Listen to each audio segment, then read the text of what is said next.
别！放！不要！别啊！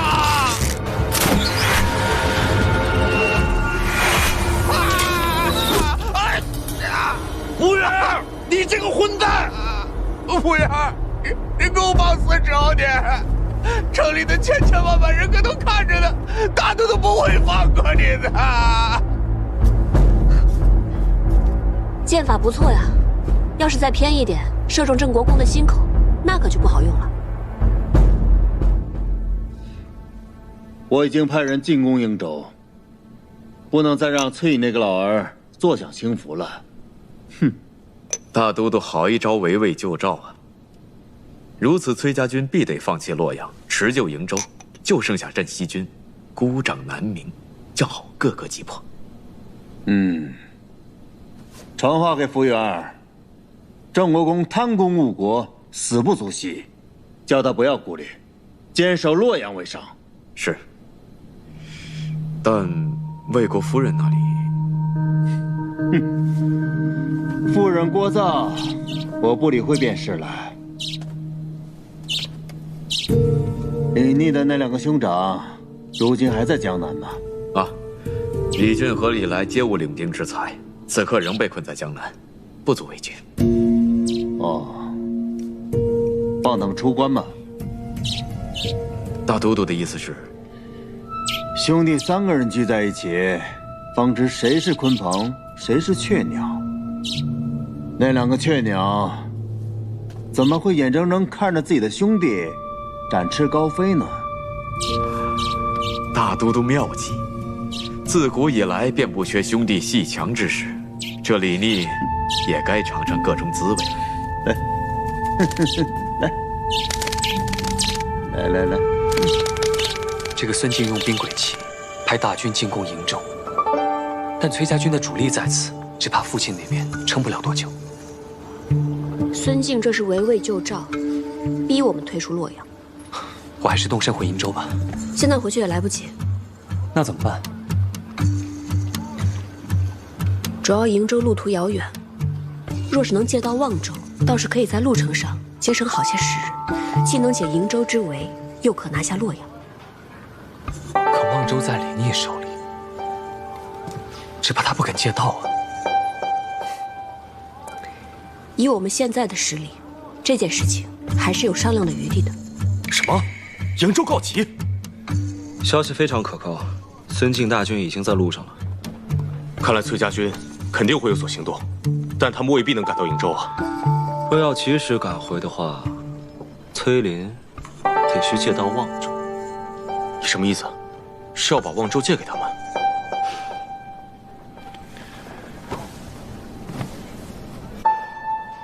我等他们来还。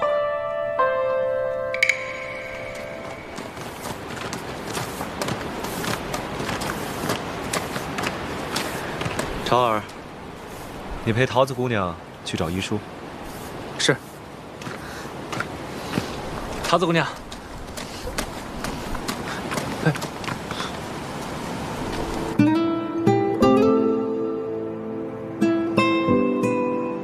东都之壮阔，唯登高可见。俯视洛阳川，茫茫走胡兵。流血屠野草，豺狼尽灌婴。皇孙借太白的事，是在暗讽何人？我只是忽生感慨，穷极壮丽的东都，如今一卷入战火，虽无宁日，不知何时能现。皇孙自起兵以来，便知道，这烽火连天，白骨万千，只有以战止战，方才可天下太平。我只希望能够早日收回这半壁河山，还天下百姓一个安宁。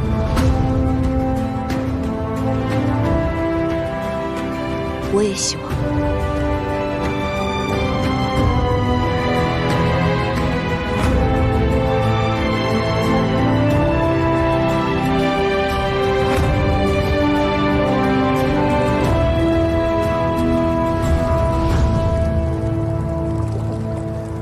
那日你跟我说，想借我崔家军在京中的人，帮你救出梁王，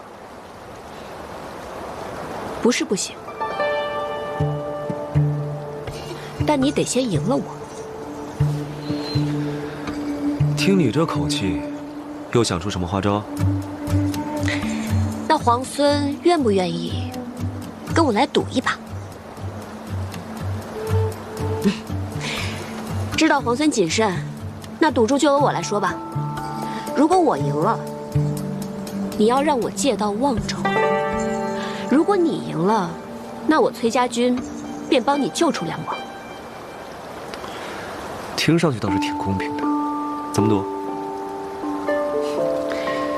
怎么赌？其实很简单，你闭上眼睛，我从1数到10，在数到10之前，如果你忍不住睁开了眼睛，那你便输了。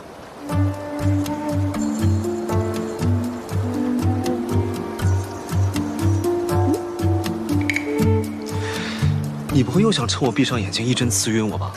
放心，我绝对不会做任何伤害你的事情。如何？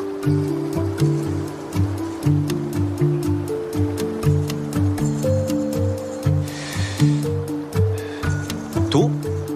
不过呢，我要自己来数数。就算你一针刺过来，我也绝不正面。好，那你闭上眼睛，自己数数吧。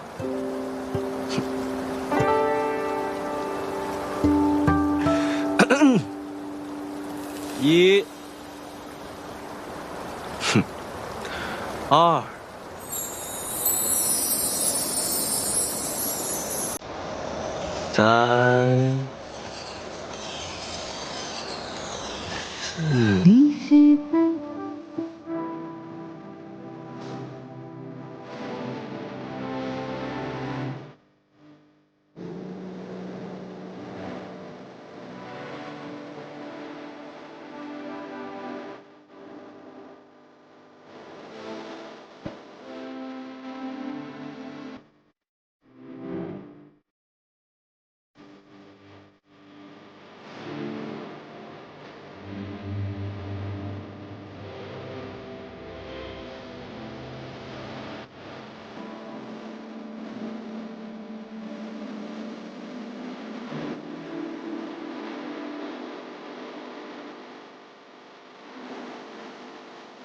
你输了。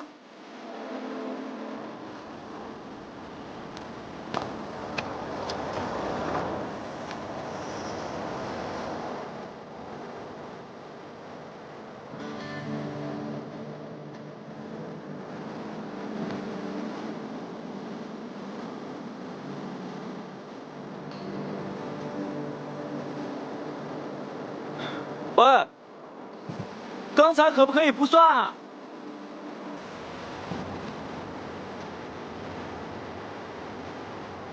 刚才可不可以不算？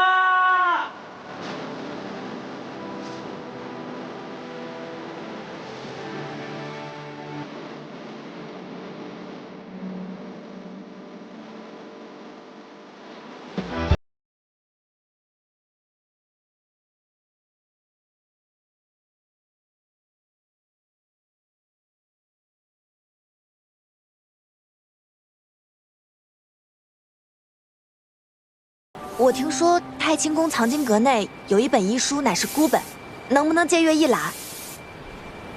祖师爷立下的规矩，藏经阁中的书从来不外借。道长，我愿意诚心为观中挑水洒扫，只请道长能够允许我入阁借阅。挑水洒扫都是重活，你一个姑娘家，道长，我愿意帮他挑水。道长，我也愿意帮他洒扫。道长，我也愿意帮忙，还请道长行个方便。那烦请二位去挑水，烦请你们二位去洒扫藏经阁。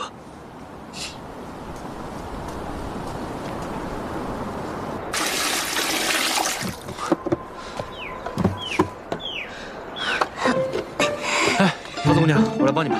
哎，那可不行，你是来帮我干活的，又不是来替我干活的。还有啊，你为什么要帮我？我也不知道，反正我一看到你，我就想帮你。那。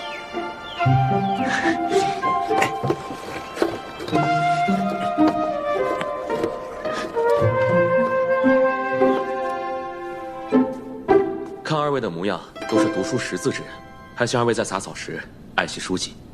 是。是。你休息一下，我来收拾吧。让皇孙亲自干活，这不太合适吧？既然我赌输了，就让我先略表心意。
惟妙惟肖，画得真好。此画命名为《皇孙劳作图》，你觉得如何？题名更好。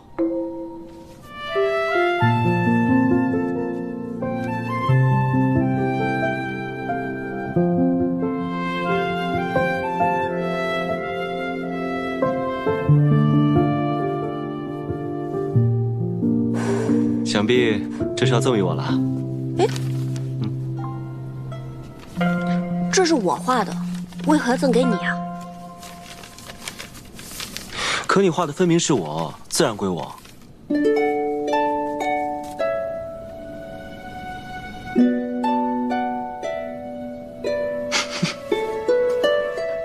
你笑什么？没什么。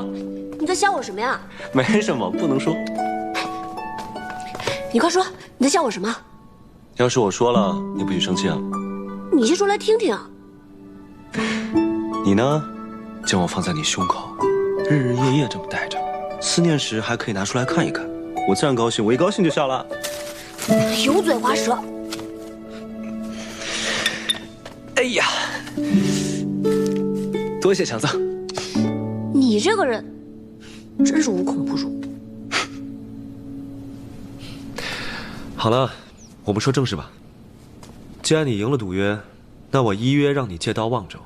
只是，你如何才能答应我救出我父亲？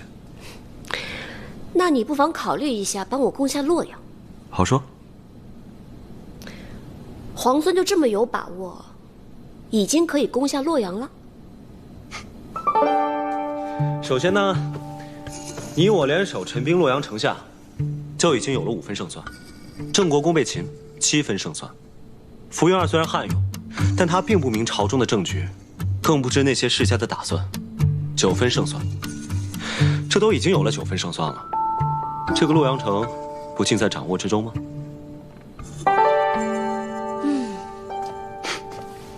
皇孙如此替梁王谋划，梁王何幸？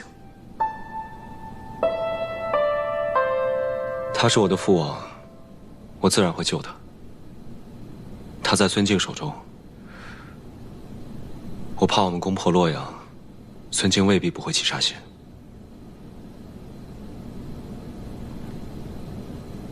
那不如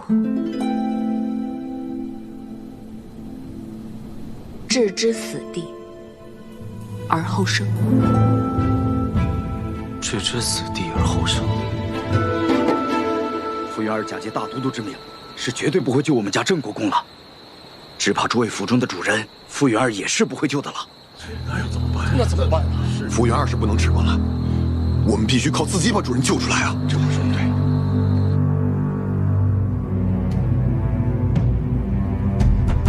将军，出事了！进来。郑国公的家人率着私兵打昏了城门守卫，开了城门，引镇西军和崔家军入城了。什么？完了，全完了！这些蠢货，没想到这洛阳城葬送在他们手里。我要杀了这些蠢货，斩死薛长！撤！先去粮堂，放县士去了。镇西军、崔家军合围攻击洛阳，围城多日，难以强攻。李逆巧妙用计，令郑国公家人撕开城门，镇西军、崔家军才得以潜入洛阳。福原儿奋起反抗，率守军苦战2日1夜，终于不敌。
的天下，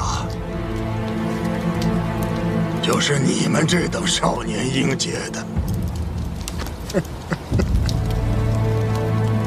等到你和他争夺这天下的时候，那将是何等的精彩啊！可惜。老夫看不到了。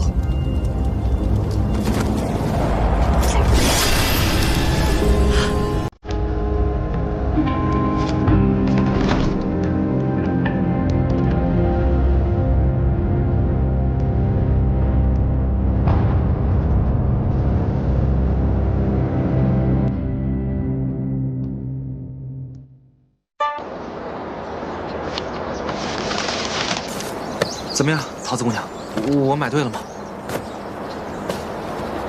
小薇让我给皇孙殿下配的假死药，可是复杂的很呢。要是找不到所有的药材的话，这药可就配不出来了。这里面还差着好几味药呢。可是集市上的药材铺子，我都已经跑遍了，你要的那几味药材，实在是买不到了。那要不然，我陪你上山采药材吧。那。我前些时日呢，配制了一副毒药，只要人沾到身上啊，就会奇痒无比。我倒是把解药给研制出来了，就是苦于还没有人来帮我试试，不知道到底有没有用。那我来治，这可是会很痒的，我可没跟你开玩笑。万一我那个解药不管用，你至少会痒上3天3夜的。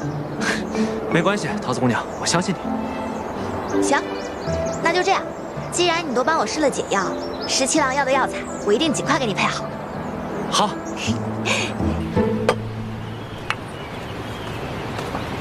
知道你爱吃甜的，来尝尝这糖彩酥。这是在哪家铺子买的呀？这不是买的，顾小姐刚送过来的。哦，是她特意给你做的？当然不是了，阿元、老鲍他们都有。我想起来你爱吃，才特意拿过来给你。尝一口。放这吧，我一会儿再吃。行吧。对了，跟京都的人都联络妥了，现在万事俱备，只欠东风。药在桃子那里，还没配好。我知道，我让长耳天天跟着他，看能帮上什么忙。你让谢长耳给桃子帮忙，我看别是添乱才好。添乱也好啊，省得他总在你旁边，我都怕他拿毒针刺我。好好的，他干嘛拿毒针刺你啊？因为呀，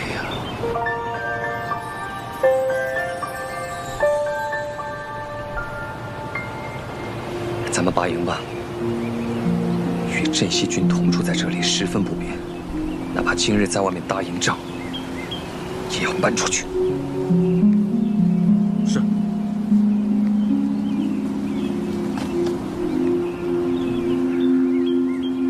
哦，我突然想起来了，我们家公子啊最爱吃这个点心了，我现在就给公子送去。哎，我特意给你拿的点心，你怎么送别人呢？那不也是别人送给你，你才拿来给我的呀？哎，哎，哎，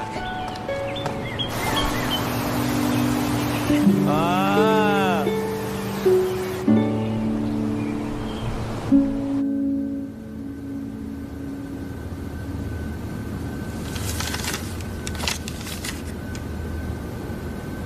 大都督，镇西军和崔家军携手攻克东都，吴云儿以身殉城。崔家军进不即刻回援营州，还与镇西军联手攻打洛阳。崔的儿子崔林，看到往日的形势，就知道他十分沉得住气。彼时的战局，倘若是我，我也定会先攻洛阳，再救营州。可洛阳城池坚固，粮草充足，福原儿只需坚守不出，镇西军和崔家军便是士众10倍，也绝无可能在短短时间破城。而且福原儿乃是沙场宿将，又岂会败于2个小儿之手？此战失利，是我用人之错。此次洛阳之失，倒是给我提了个醒。强敌不过是外力，真正能摧垮自身的，往往是内力。这西长京看似固若金汤，恐怕已有漏洞。臣这便着人去查京都各世家，严防其与逆军暗中勾连。暗中勾连之人，又岂止在世家呀？石七郎，崔家军拔营了。什么？拔营？对。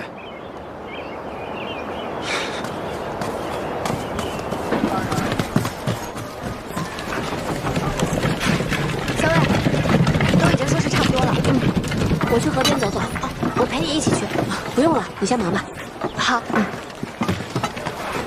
里面东西都收快一点。是。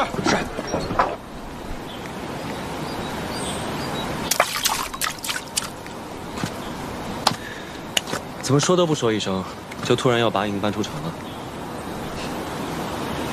我们崔家军如何行事，还要向皇孙禀报啊？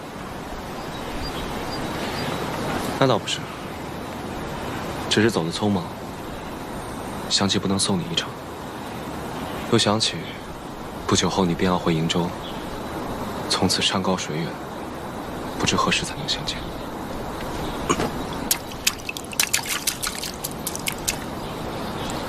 那我答应你，等我回瀛州之前，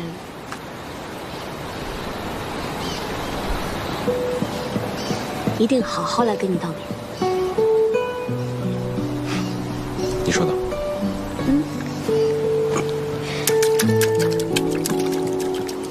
这是怎么打的呀？在劳兰关，狼特别多。每一次出城遇到狼时，我们便会随手捡起一块石头来打狼。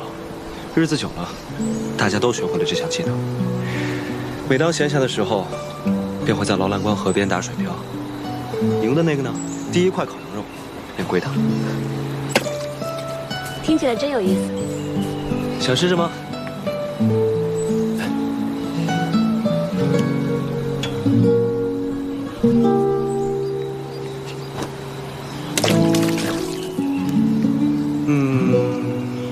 不够远，我教你。我教你，拿着。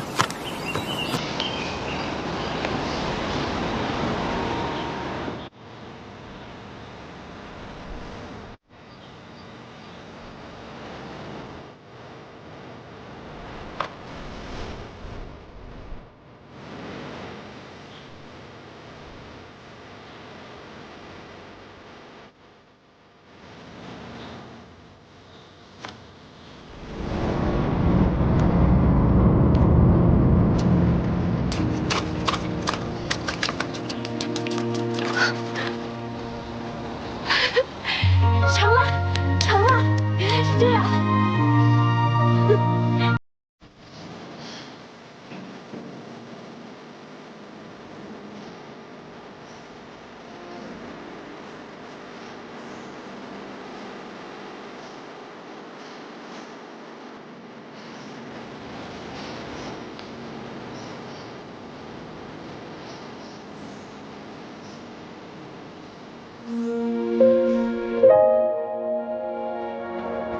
十七郎，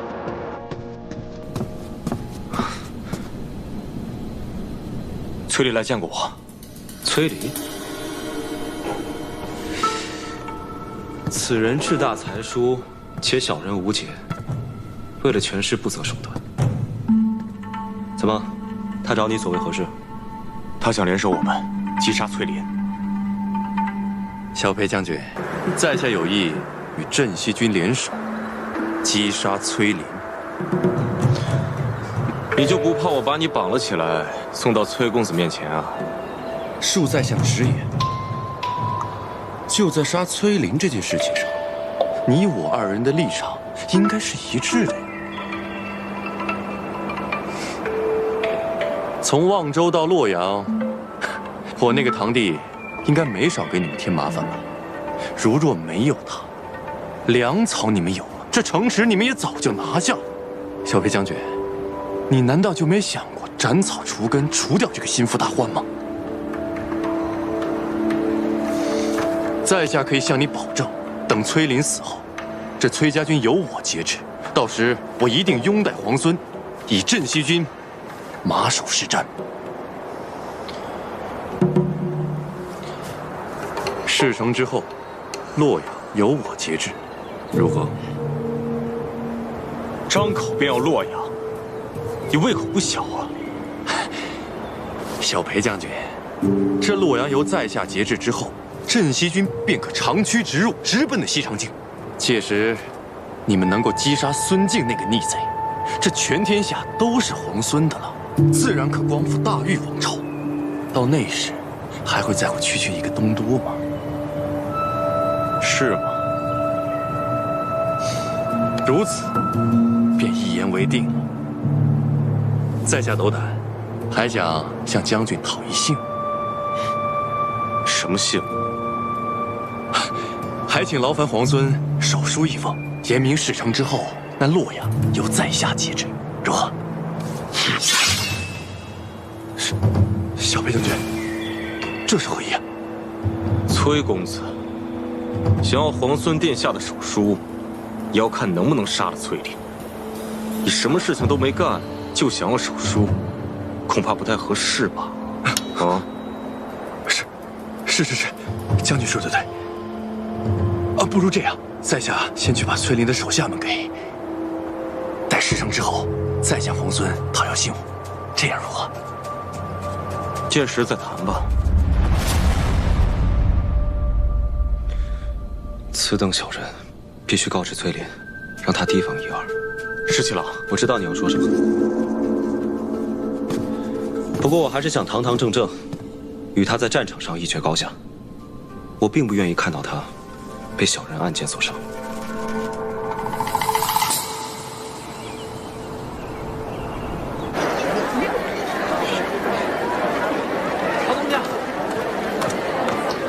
桃子姑娘，这个是十七郎给何校尉的。还有这个，这是我给你的。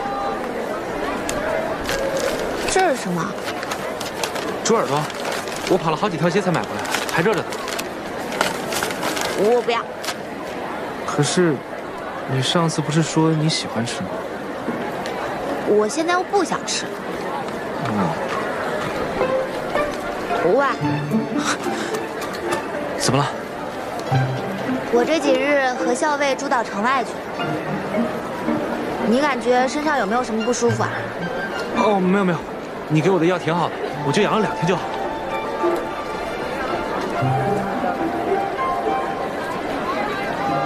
那，这个给你，每日涂3次，这回的药包管灵验。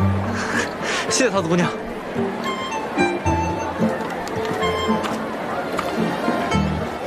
那，什么呀？猪耳朵呀，本姑娘忽然又想吃了。给。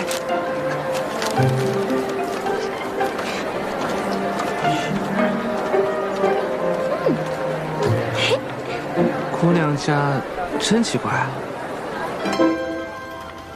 校尉，皇孙殿下的信。你怎么这么高兴啊？没有啊，我有什么可高兴的？难道不是因为耳朵？什么耳朵？那不是猪耳朵吗？校尉，取笑我，我不给你吃了。阿莹，闻得崔家军中有叛者，预谋崔公子性命，恐有利害阴谋。你与公子左右多加留意，有别后珍重。从今日起，再增加1支亲卫保护公子。此去瀛州，行军路途复杂，务必要保护好公子的安全。是，属下这就去办。阿莹，怎么忽然想起来要增加我的护卫了？公子，收到线报，崔离欲对公子不利，我军即将拔营，公子的安危必然是重中之重。阿莹，不用担心我，连番行军辛苦，你本来思虑就多，应当要好好保重。为公子考量是我的本分。行。桃子，帮我把这封信交给谢长耳。怎么了？你最近总是取笑我，我不给你送信。你这是不想送信呢，还是不想接谢长耳啊？要是后者的话呢，这样，我在信上呢再添上一句，告诉他们以后送信就让老鲍来，免得惹我们桃子姑娘不高兴。哎，你看你，那他们都是一丘之貉，谁送不都一样？哦，我来吧。那你早去早回啊，可别欺负耳朵。谁欺负他了？哼，嘴硬。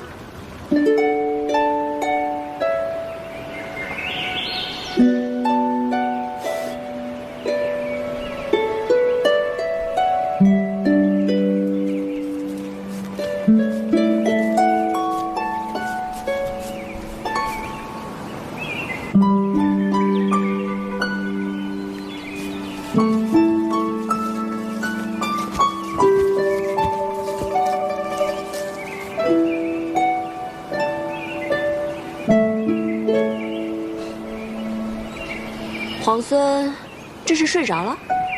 何校尉要再不来，我怕我要睡到晚上才行了。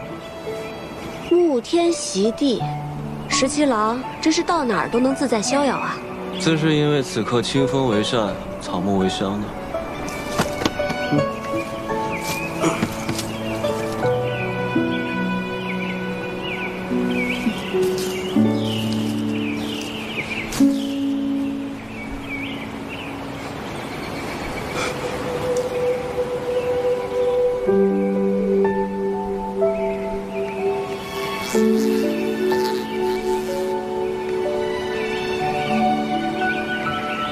你睡着了？睡你为什么要提醒我？崔离会对我们家公子不利啊？因为我提醒了你，你就定然会回心来劝。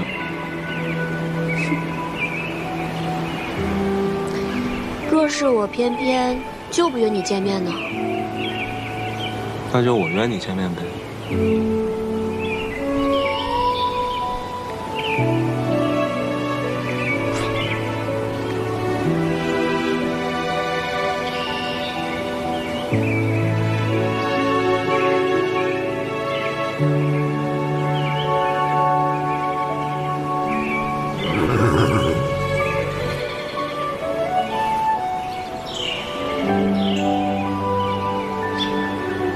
回瀛州了，答应过你，要和你好好告别。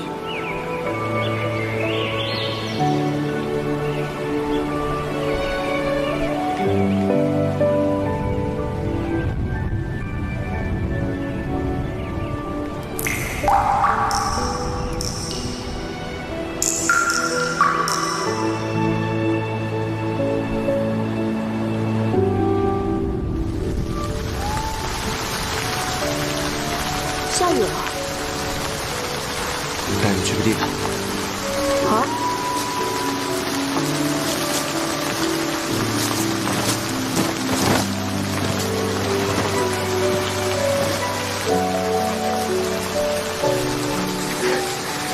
没想到皇孙还准备了这么一间屋子。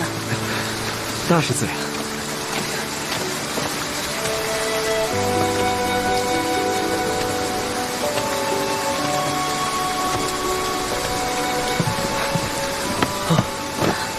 还好有这个屋子躲雨，要不然我们就成落汤鸡了。皇孙落汤鸡的样子，我又不是没见过。巧了，姑娘落汤鸡的样子，我也见过几次呢。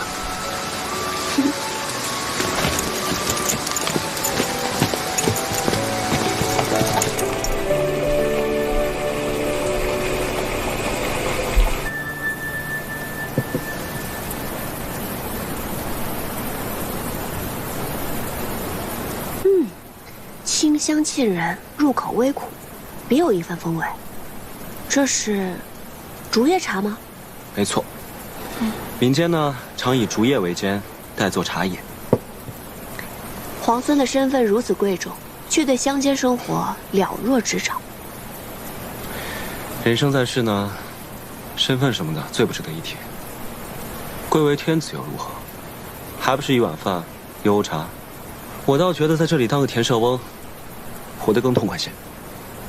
但你有没有想过，若是天子无道，田舍翁们流离失所，就连粗茶淡饭也成了奢望，还谈何痛快呢？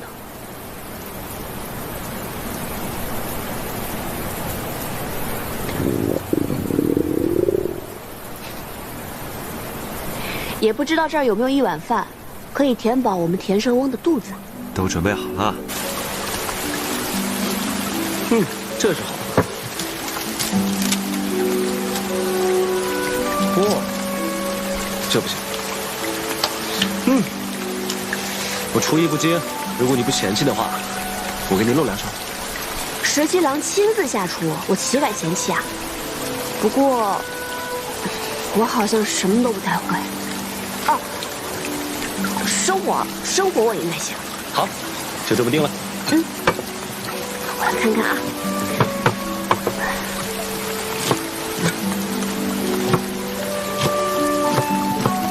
没想到皇孙准备了这么周全的食材。我怕你肚子饿呀。嚯，你还真的会烧菜啊？这有什么的？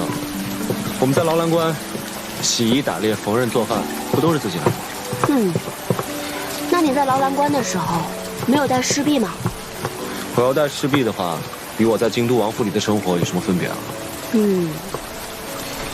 身为皇孙，却不喜欢王府锦衣玉食的生活，倒是有趣啊。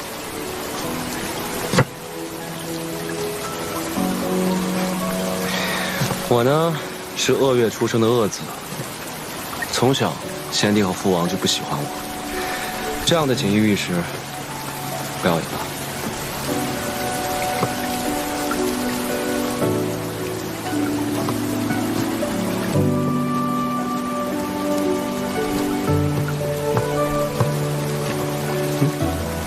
拉风箱烧火呀？嗯，好。烧火放火是我最擅长的。是。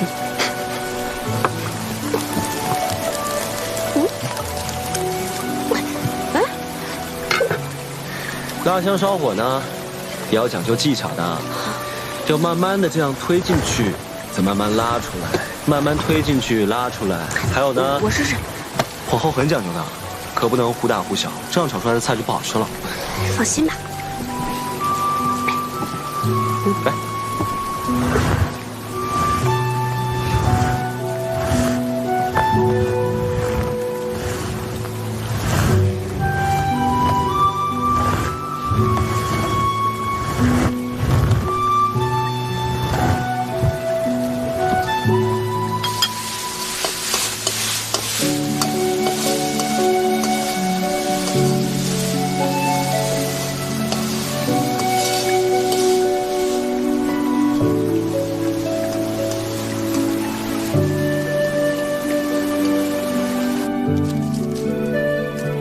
来啦，米饭来啦！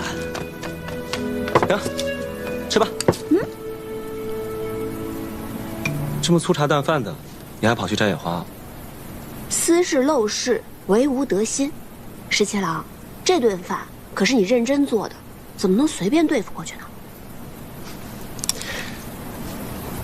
菜色简陋，委屈你了。嗯，如何？好吃。那你就多吃点。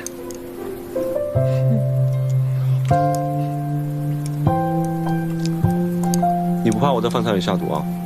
当然怕了。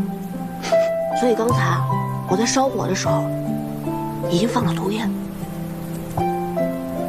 皇孙，你现在已经中毒了。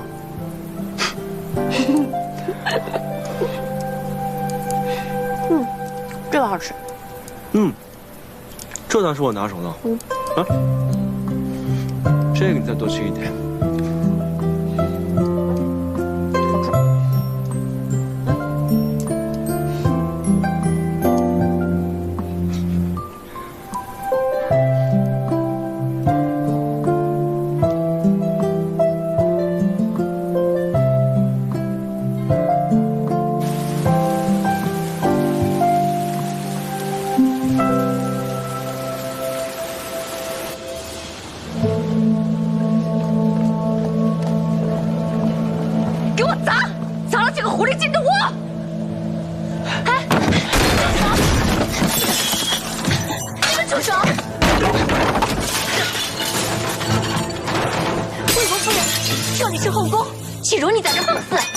知道这是后宫？那他这个前太子妃为何还在这个后宫里？就是你这个狐狸精，魅惑大都督，祸国殃民，就是你害得我弟弟被俘。我今天非撕了你这个狐狸精不可！还我弟弟！放手！我杀了你！你放我大都督！还我弟弟！我今天非杀了你不可！大都督到！放开我！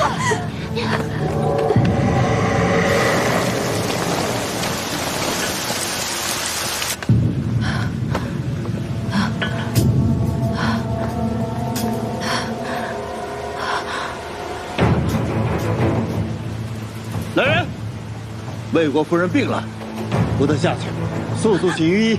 是。大都督，放开我！大都督，大都督，都退下！大都督，如何？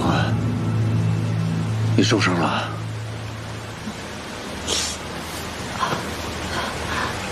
委屈你了。切不委屈。我早知道就会有今日，怎会委屈？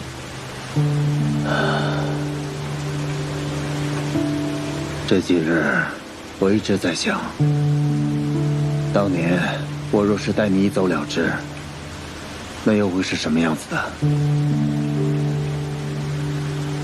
想当初，我在城外的十里长亭，足足等了你一日。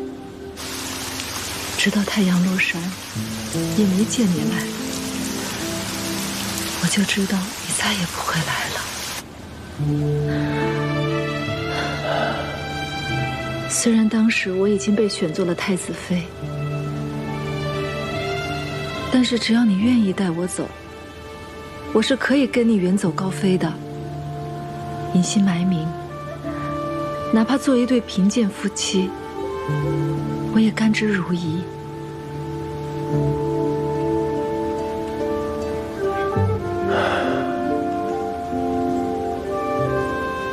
是我辜负了你。不，我也知道，你上有高堂老母，下有弱弟幼妹。若你真的带我一走了之，那就是满门抄斩的大罪。我如今罪孽深重，可是只要想到和你在一起的日子，哪怕是偷来的，只要能和你在一起，不管别人骂我还是唾弃我，我都是那么的高兴。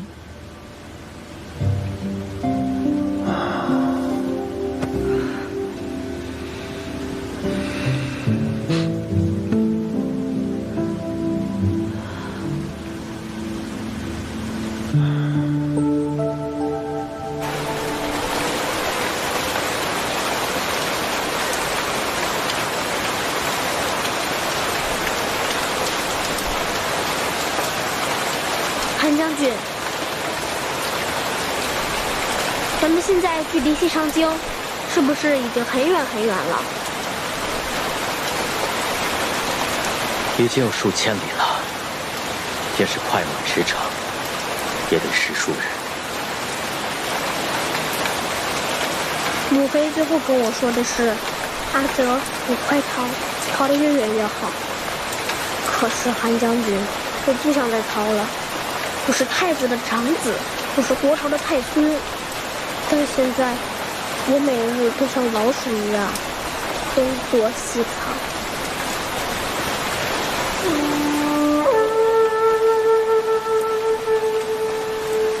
臣给殿下讲过韩信将军的故事，也讲过越王勾践的故事。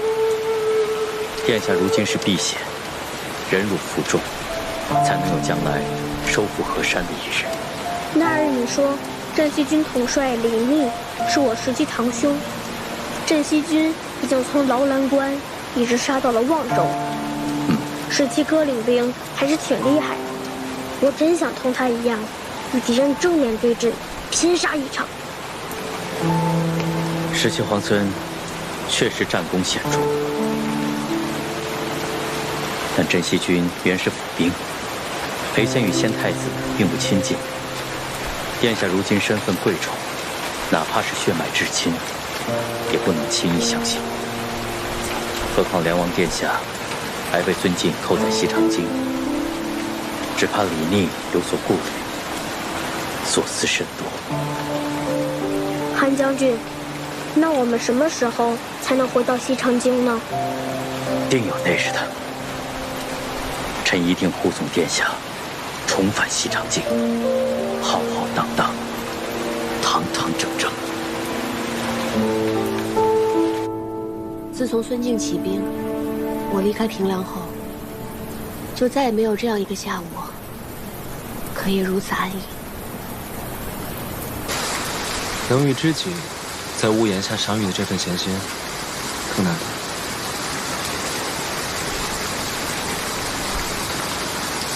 前几日，我还做梦回到劳兰关，打了一头特别肥的黄羊，正烤着呢，梦就醒了。我很好奇，劳兰关真的有那么好吗？值得你如此念兹在兹？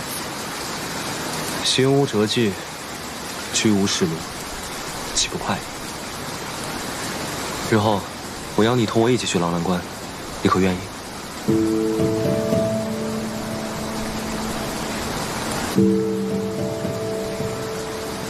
你明明知道这是梦，树欲静而风不止。17郎，你以如今的身份，还能抛开一切，重回边塞，过那样的生活吗？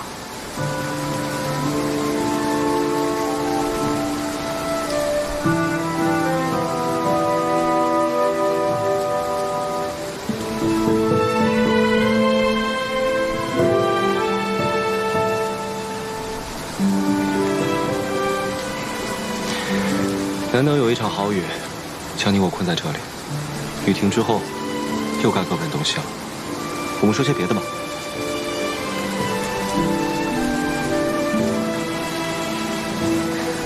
好，那就说说你吧。你小的时候是不是特别顽皮呀？何止顽皮，简直顽劣。我父王打我的藤条都不知道断了多少根呢。看来梁王殿下这番苦心管教，这收效却是甚微啊。我倒不怕挨打，我就怕念叨。我娘生我时难产而亡，整个王府之中，只有董王妃对我十分照顾。我父王又不喜欢我，我的2位兄长都仗着父王的偏心，总让我顶包挨打。日子久了，父王就更讨厌我，见到我就皱眉。真想不到，你还受这样的欺负。我那2位兄长都是董王妃所生。我娘是董王妃身边的侍女，听说从前一不多丑，幸好董王妃对我娘十分照顾。我阿娘过世之后，又是董王妃抚育我。为着王妃，我也就万事不与兄长们计较。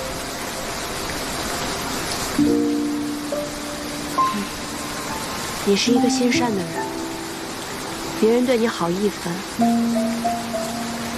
你便也十分报之。后来，董王妃病故了，我在家中了无牵挂，也厌倦了在京都的生活。我宁可戍边保家卫国。于是我就想了一个法子，去了劳兰观。我走的那天，我父王跟兄长们都特别高兴，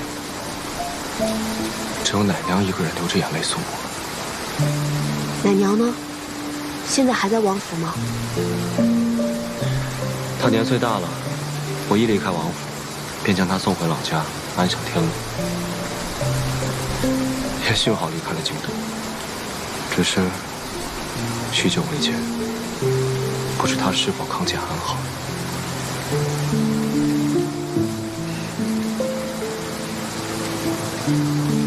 还能有记挂着的人，就不会觉得孤独。我阿娘也去世很久了，我都已经快记不得她的样子，但每次想到她，都觉得她在陪着我，我也不会觉得孤单。你小时候是什么样的人？我真想象不出来。我猜你一定是个人小鬼大、难缠至极的吧？我从小是被当成男孩子养大的，读书练武和其他的男孩没有差别。男孩子学什么，我就要比他们学得更好。都是你爹娘逼你的？不，是我自愿的。我是女儿身，志向与男儿无异，本就该付出更多努力。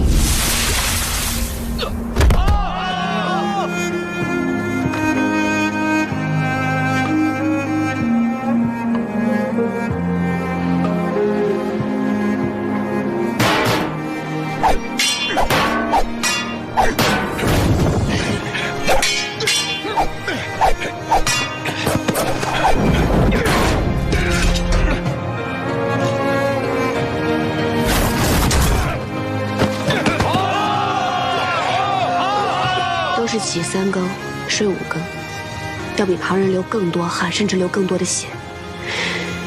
有时候太累了，受伤了，即使十分辛苦，也会默默忍着，更不宜让任何人知道。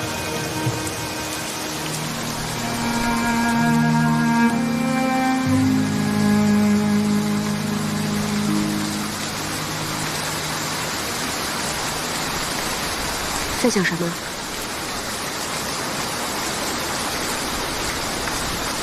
我在想，要是我们早些认识就好了。为什么？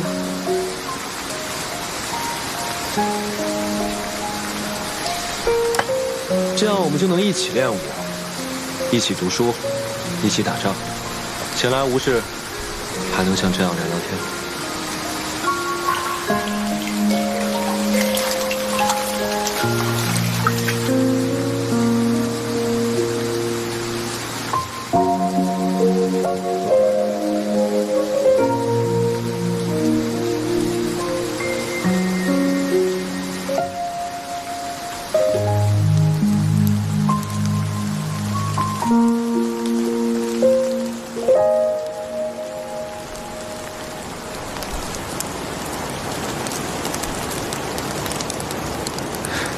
这么快雨停了。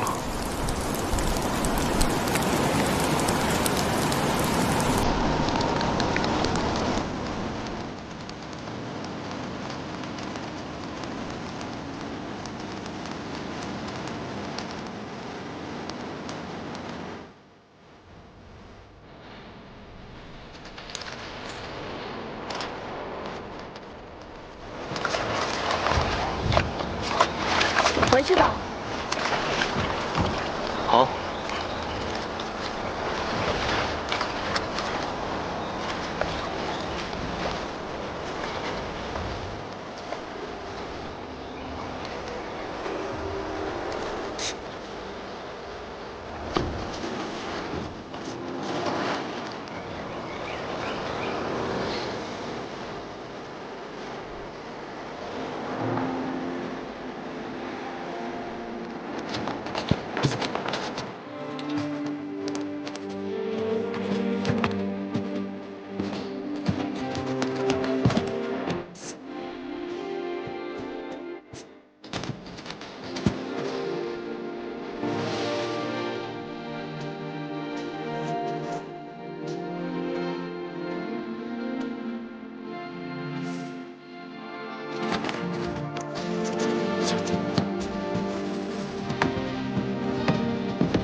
回去吧，我再送你一程。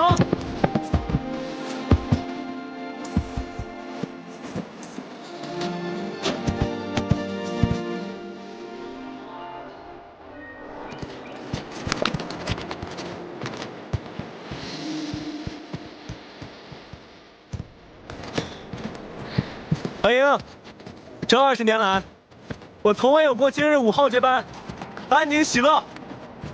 我也是。待到天下太平，你我并肩，同游乐悠原。一言为定。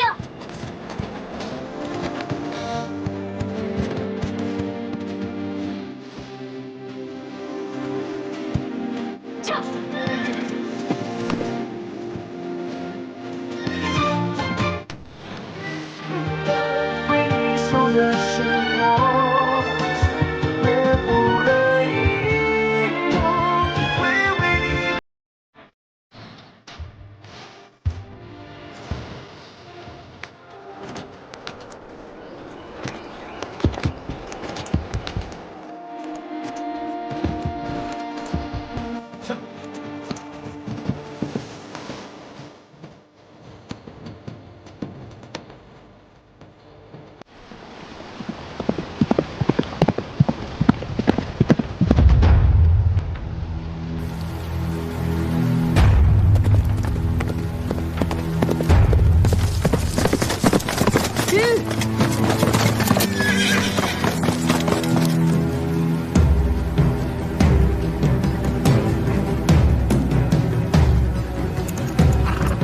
追离，为何拿我？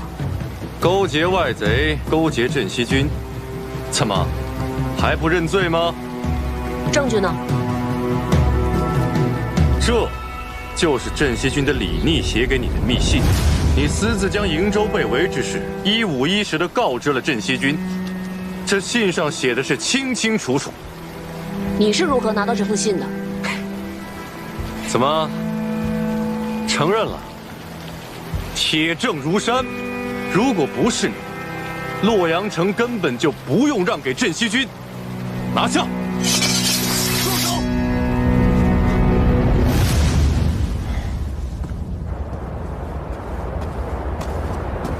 石七郎，你可算回来了。出什么事了？接到军中情报，李俊和李兰已经率军兵临洛水。看来，这孙敬早就撤出了围困我兄长的兵马。我那2位兄长，果然是不负所望。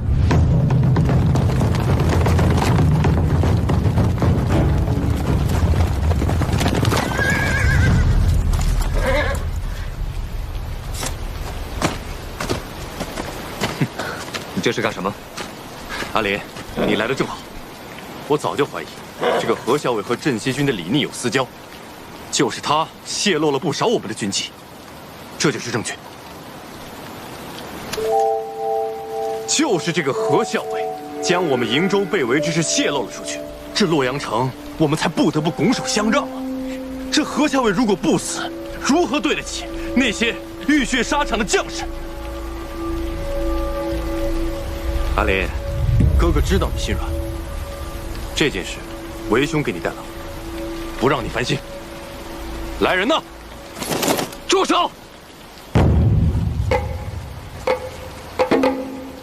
崔离，这封信是桃子手抄的，公子也知道这件事。何校尉近日在军中发现有异动，将此事禀明我之后，刻意写了这封信作为诱饵，只是为了看看谁会上钩。你这是设计陷害我！信在我屋子里，若不是你存了害人之心，派人去窃取，又为何会到你手上？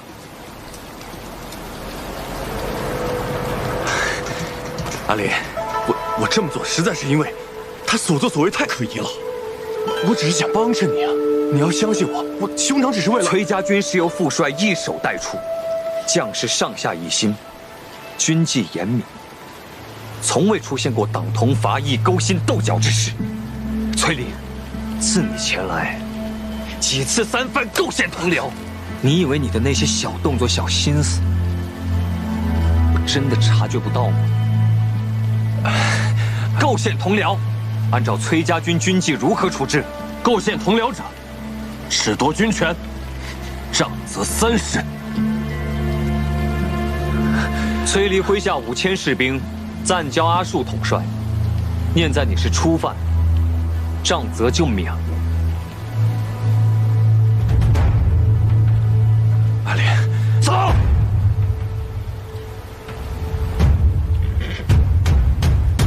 这次啊，借机收回了崔离的兵权，想必如今他也翻不出什么浪花来了。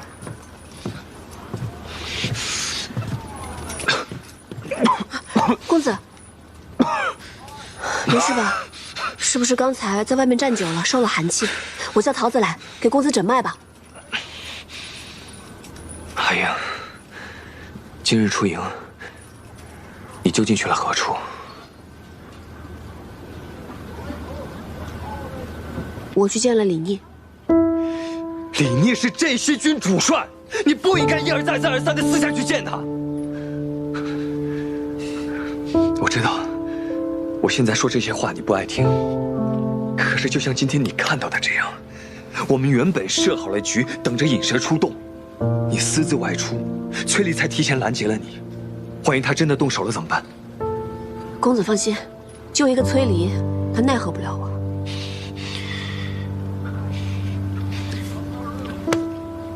阿英，我知道你胸有成竹，可是刀剑无眼啊！如果你真的受伤了，你让我如何放心？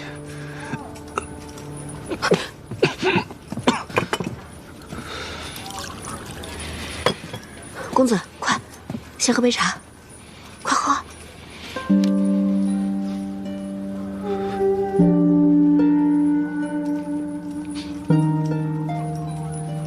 好点吗？阿莹，你知道吗？其实，你在我心里比什么都重要，甚至比我自己还重要。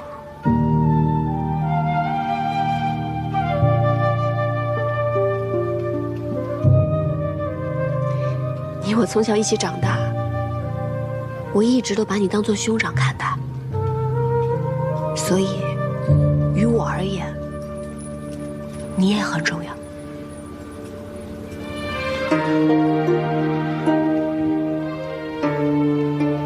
是啊，你我情同兄妹，说这些话，反倒生分了。大夫交代了，让你好好静养，我就不打扰你了，你好好休息一下。好。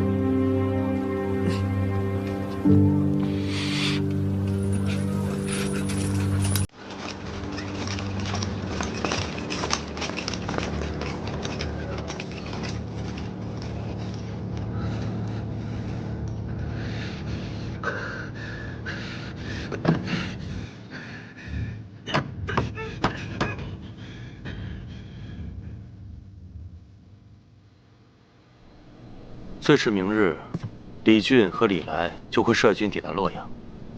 他们二位向来是志大才疏，又嫉妒你的战功赫赫，此次前来必定是来意不善。石七郎，拿个主意吧。既然兄长们都来了，那我们就走吧，把这个洛阳城让给他们便是。把洛阳城让给他们？洛阳是咱们辛辛苦苦打下来的，而且又以3城换崔家军退出洛阳，现在就要拱手相让吗？兄长们驻守洛阳城也是一样的，兵贵神速，咱们就去潼关。那怎么能一样呢？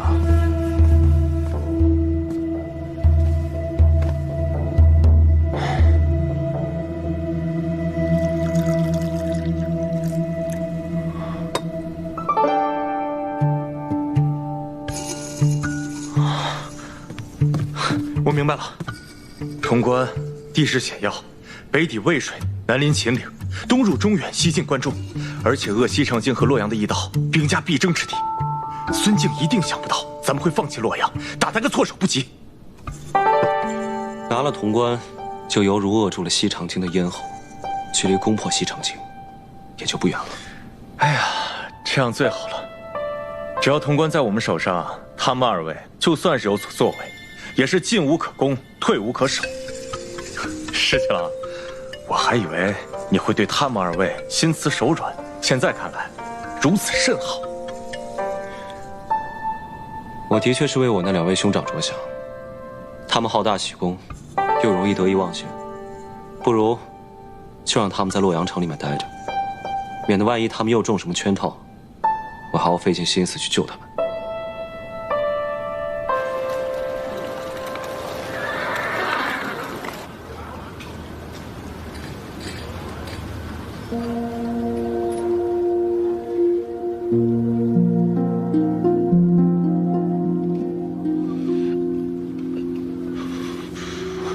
公子，你醒了。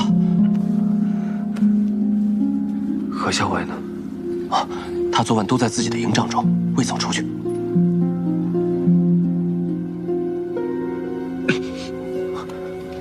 公子，大夫来给您看过了，他说您已经昏厥了2次，务必宽心少虑，多加调养才行。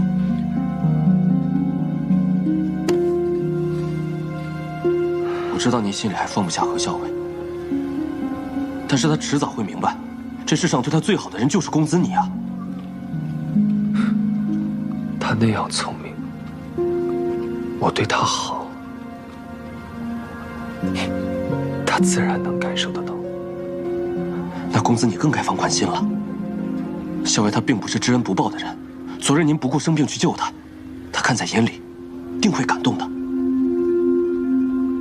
可是我偏偏想要的，从来都不是他的感动和回报。三郎，你别再喝了，你一夜未眠，只怕有损身体呀。好你个崔林，联合何氏设计骗我，逼我交出了军权。眼下看来，他们已经对我起疑了。日后再想行事，怕是不易了。三郎，刚刚接到密报，镇西军那边又给何氏送信了。翠林知道吗？密信直接送到了何氏的营帐，主帐那边并不知情。这回，咱们还要派人去探查吗？经过昨日之事，何氏或许会放松警惕，能够探查到什么也未可知。只要崔林还在，想对何氏下手就不是个易事。不过，如若真能探查到什么情报，倒也是有利无害。命人再去探查密信的内容，万不得露出任何蛛丝马迹。日暇无事，常玩赏亲笔所绘皇孙劳作图，可否相赠玉容一幅，免皇孙形单影只。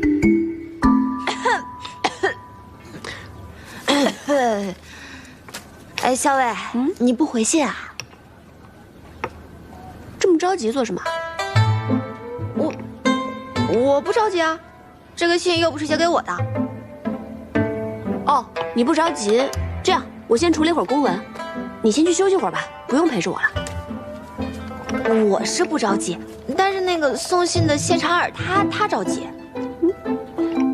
这么晒的天气，人家早回去了吧？哎呀，你不知道，那个人是个死脑筋。你要是不回信，不跟他说的话，他一准还在外面等着呢。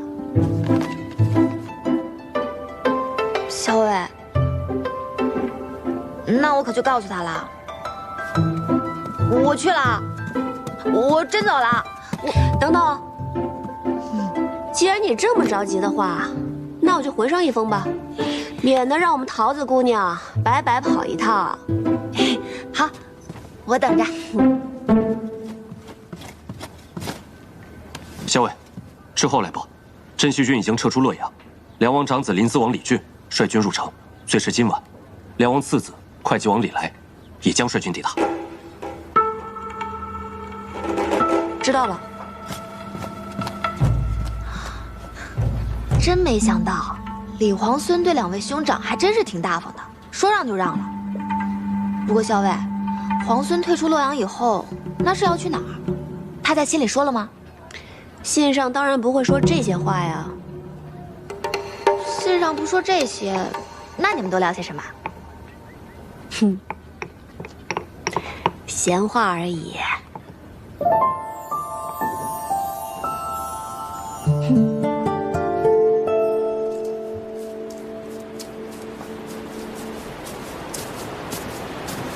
哎，桃子姑娘，那，这是我们校尉回给皇孙的信。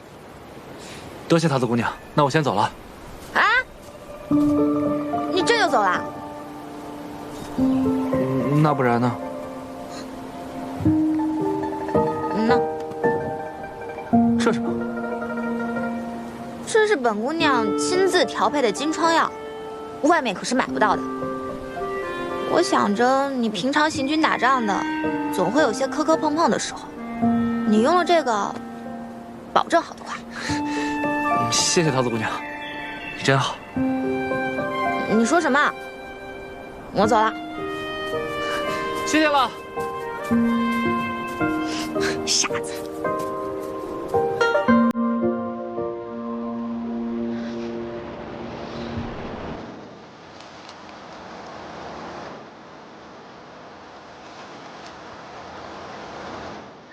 昨夜宿于郊野，仰头月色如洗，即可守斋星辰。前日于东都朱雀街购入干果，其味甚佳，嚼之如碎玲珑，可伴漫漫长夜，与君共赏。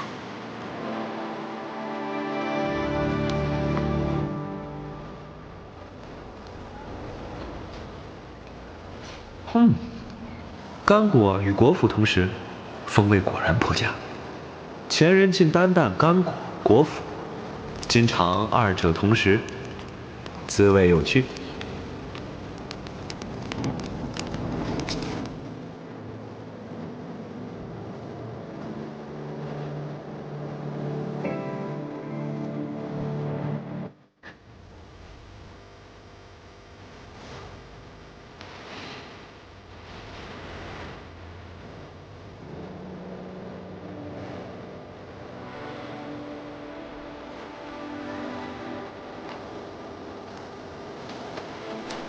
玉，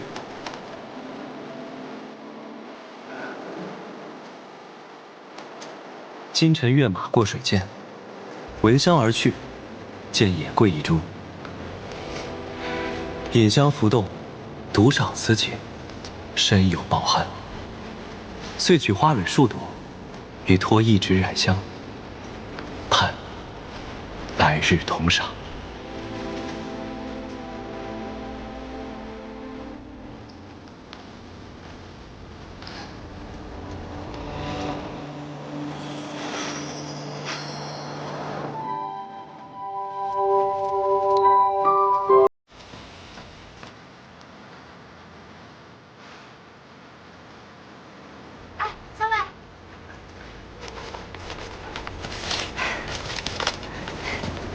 小魏，找了你半天，原来你在这儿，怎么了？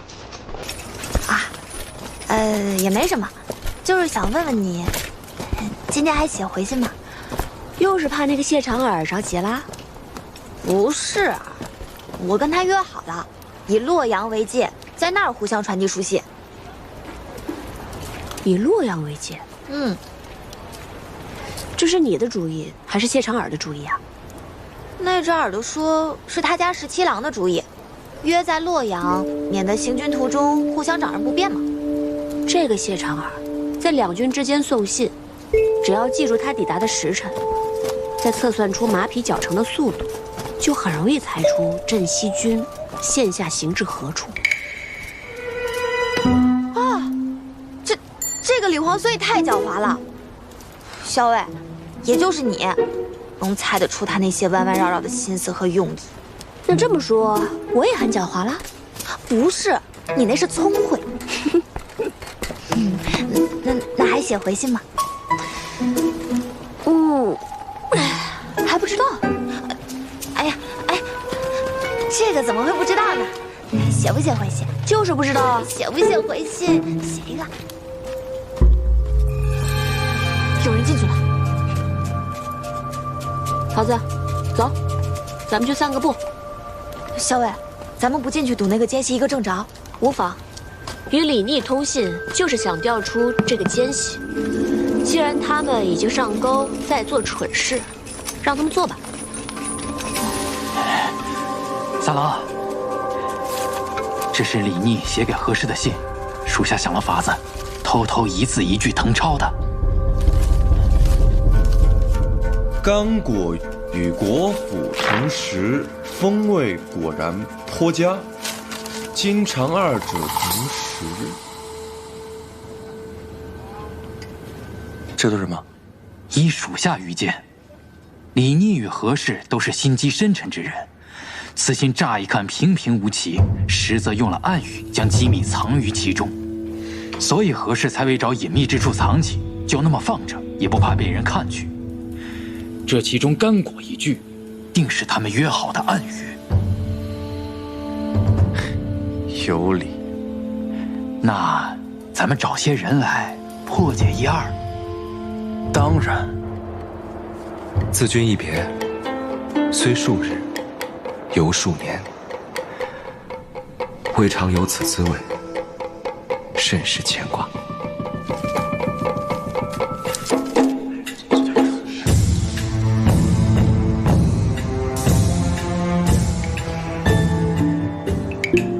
时，见水中蛙甚肥美，捕食鱼之，烤而食之。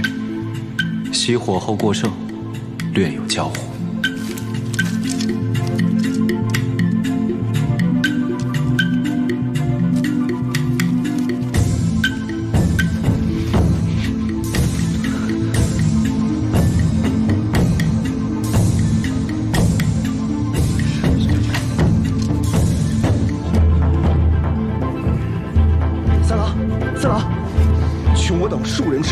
终于弄清了这何氏与李逆之间通信的秘密了。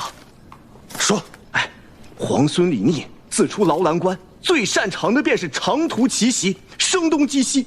这次，他主动离开洛阳，肯定也是想用这一招。有道理。继续说。三郎，请看，这封信是何氏最新收到的。捕食鱼之，这在水中，不是指目标宿在湖边吗？十字分拆，不正是指合而为之吗？那这湖边的目标是？我军今日不是恰巧经过湖泊，如今宿在湖边吗？如无意外，今日有时，那镇西军定会派人与何氏里应外合，偷袭我军。三郎，不如现在就把此事告知主帅。到时候来个守株待兔，只要击溃了镇西军，那可真是天大的功劳啊！是啊，功劳你个头啊！三郎息怒，我问你，现在谁人不知道他李逆正在猛攻潼关？他如何能够分身来袭击我们？现在有事已经过了，他李逆人呢？说！三郎，跪！继续跪！滚！你给我滚！是，速下告退。这是从何处取来的？崔立一直派人紧盯着何校尉，偷偷抄录他的信件。我是从崔离处取得的抄件。不过校尉明明发现了崔离的所作所为，却并未追究。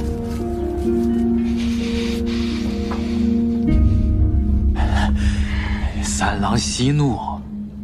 属下忽然想到一件要紧的事，上一次何氏以信件为饵设计咱们，如今回想起来，时机很巧，恰好是在你去见了裴元之后。你是说，那裴元与我见面之后，还把那件事告诉了何氏，二人联合设计引我上钩？就在杀崔林这件事情上，你我二人的立场应该是一致的呀。想要皇孙殿下的手书，也要看能不能杀了崔林。看来这个李逆和何氏关系匪浅，如若不然，此等机密之事怎么可能告知于他？之前还想着借李逆之手除掉何氏，现在看来，他不仅不会帮忙，还会与我为敌呀。三郎莫急，如今据守洛阳的已是李逆的两位兄长李俊、李来，他们向来与李逆不睦，我们何不与他们联手？如此一来，还能解我们没有军权之困。妙计。潼关天下雄起，易守难攻。李逆率军苦战6日，与裴元身先士卒，终于攻破潼关。臣要恭喜太孙殿下，镇西军继光复东都之后，不日已攻下潼关。潼关，那距离西长京已经不远了。是的，距离西长京已经不远了。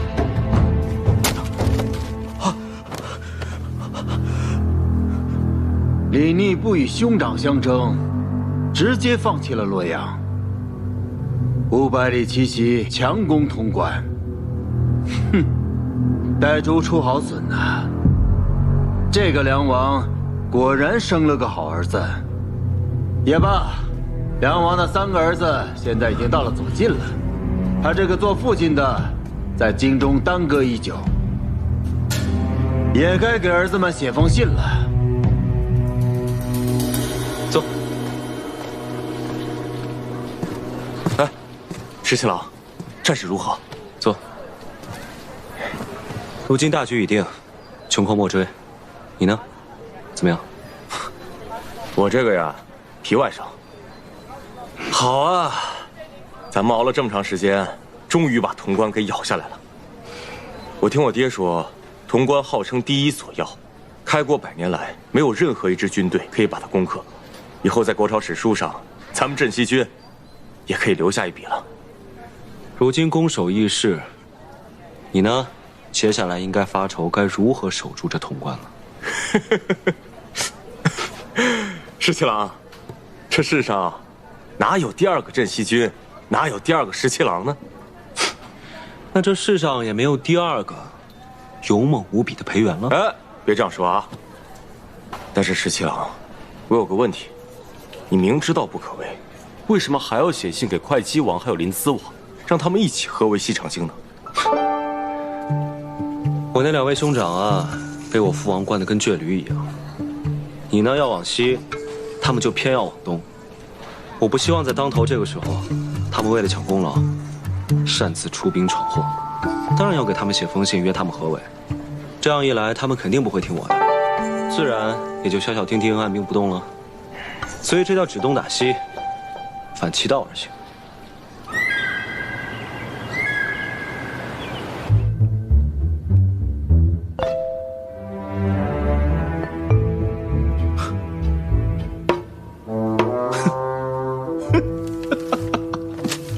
大哥，这信上怎么说呀？你自己看吧。李逆拿下了潼关，竟然让你我2人出兵合围西长京。大哥，他这……李逆仗着自己有攻克潼关之功，竟敢对你我兄长2人那是呼来喝去。大哥，这呼来喝去事小，只是出兵围剿西长京，此事要慎重啊！只怕他是要借我们的兵力，给他做嫁衣啊！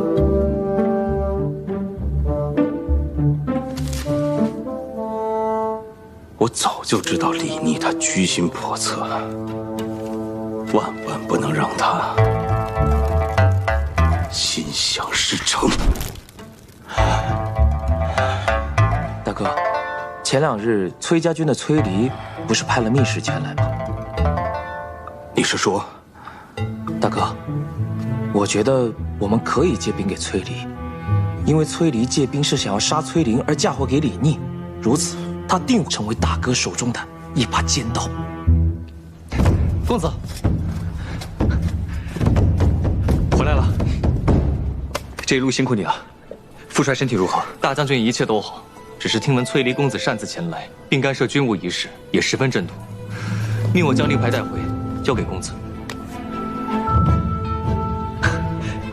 太好了，有了这块令牌，就可以让崔离转回瀛州，也不必担心他在节外生枝了。那个崔林居然千方百计要到了伯父的手令，命我即刻赶回瀛州，不得追随大军。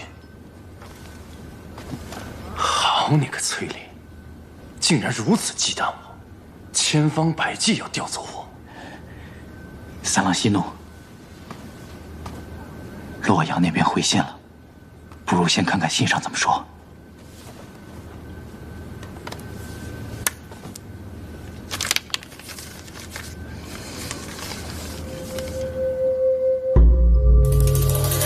三郎，怎么说？李俊已答应派兵助我击杀崔林，一旦事成，便封我为魏阳大将军。恭喜三郎，恭喜大将军！只要崔林一死，由我统帅崔家军便是顺理成章。届时，再把一切的事情都嫁祸给李逆，一箭双雕，天衣无缝。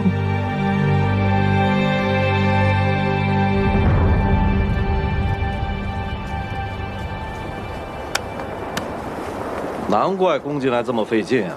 你看看这城墙，再看看这两边的山势，真是一夫当关，万夫莫开呀！打下来的时候难，等到攻守易行的时候，就知道这山势雄关都是好处了。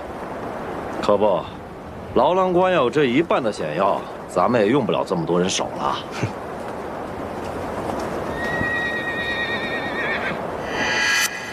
哟，是不是又有信来了？石七郎，你怕是望眼欲穿了吧？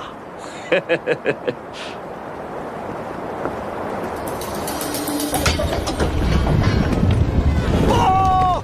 西城进信使到！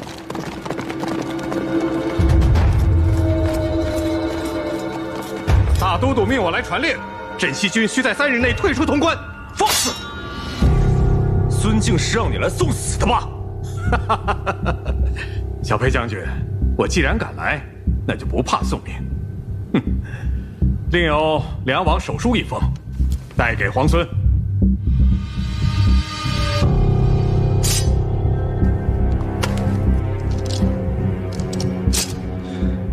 若要是执意不退兵呢？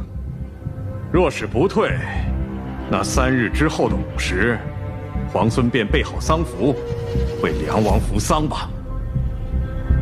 想来我父王必定写了3封信，另外2封已经送去洛阳，给我那2位哥哥了吧？是，就是不知皇孙和2位兄长相比，谁更有孝心一些？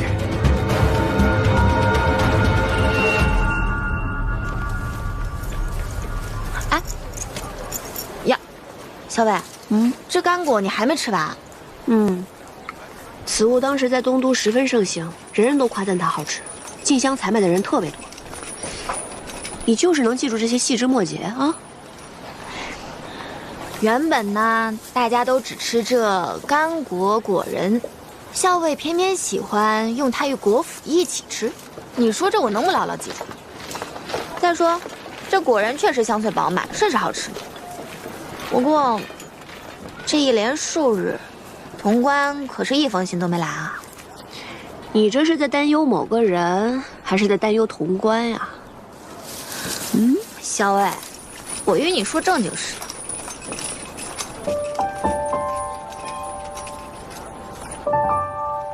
大概京中出事，他也没心思写信了吧？校尉，他是谁呀？他是谁啊？哎，他是谁啊？他是谁啊？吃干果还堵不上你的嘴啊！不说了，不说了。他是谁啊？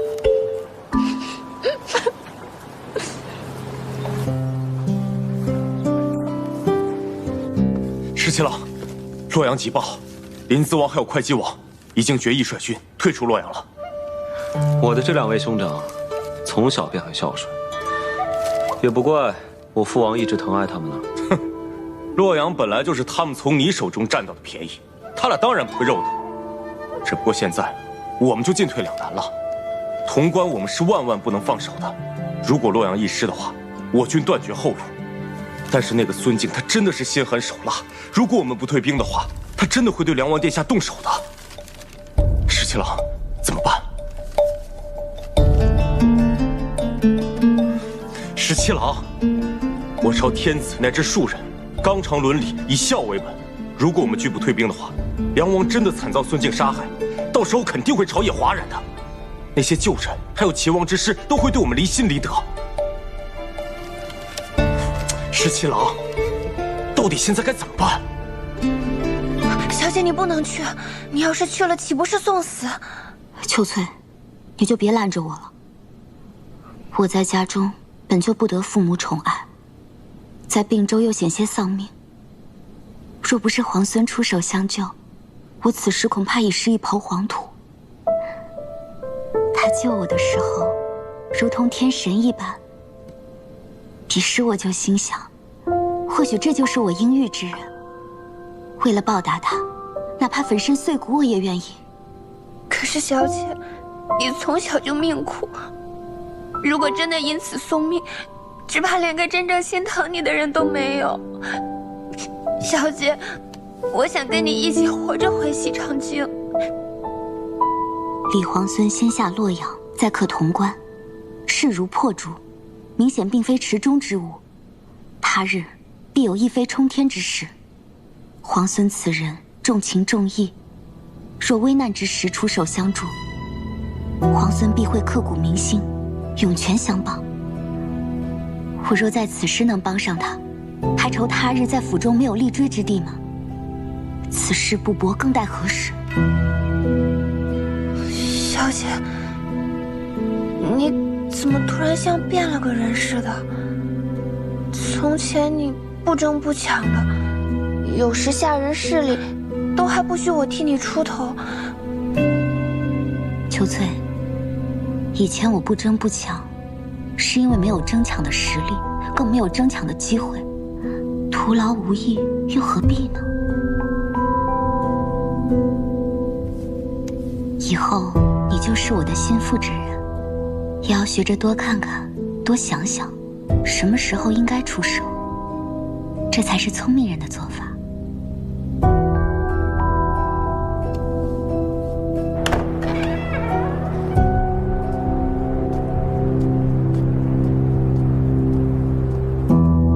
见过将军，见过小裴将军。顾小姐多礼了。婉娘有一桩机密事情，想要与将军商议。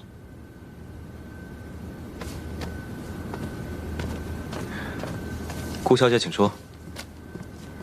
婉娘听闻京中孙贼以梁王殿下胁迫将军，婉娘愿赴西长京，待将军设法周旋，救出梁王殿下。你有何计谋？京中旧族世家众多，皆心向着国朝。只是孙贼势大，忍气不敢言，请将军赐一信物，婉娘回京后以将军之名，暗中联系士族，重金收买宫中守卫，或许得法能救出梁王殿下。不行，这样太冒险了。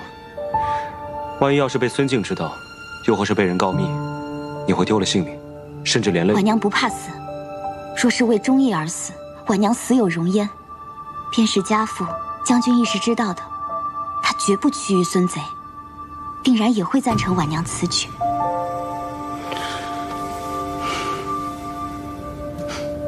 多谢顾小姐忠义之念，京中早有布置，顾小姐放心。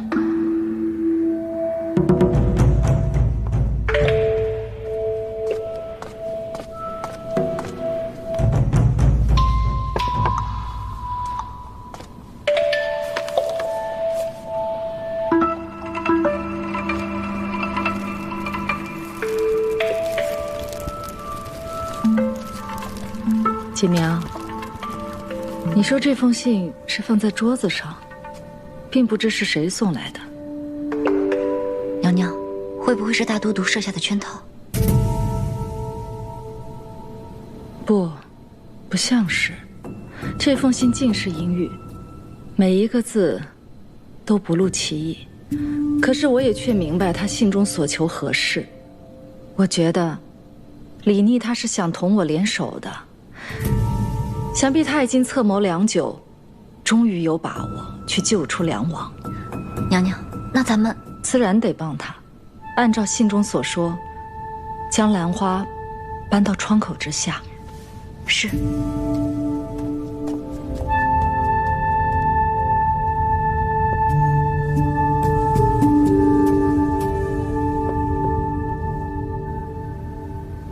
太好了，小姐，你不用冒险去西长京了。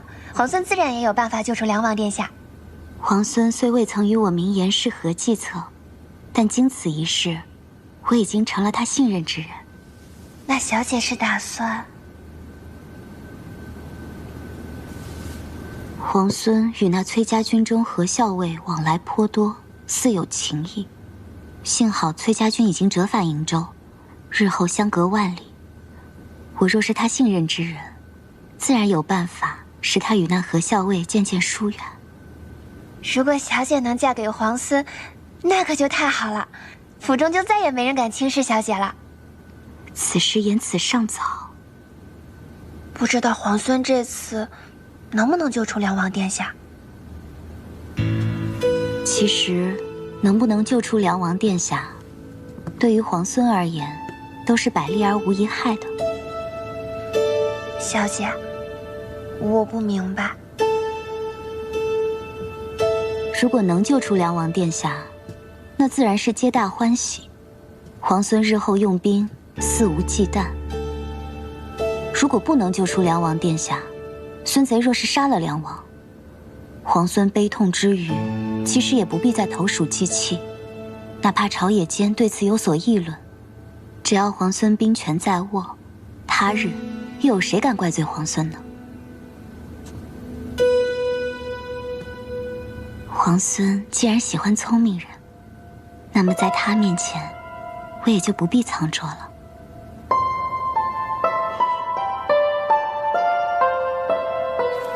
你说李皇孙会像他的兄长们那样退出潼关吗？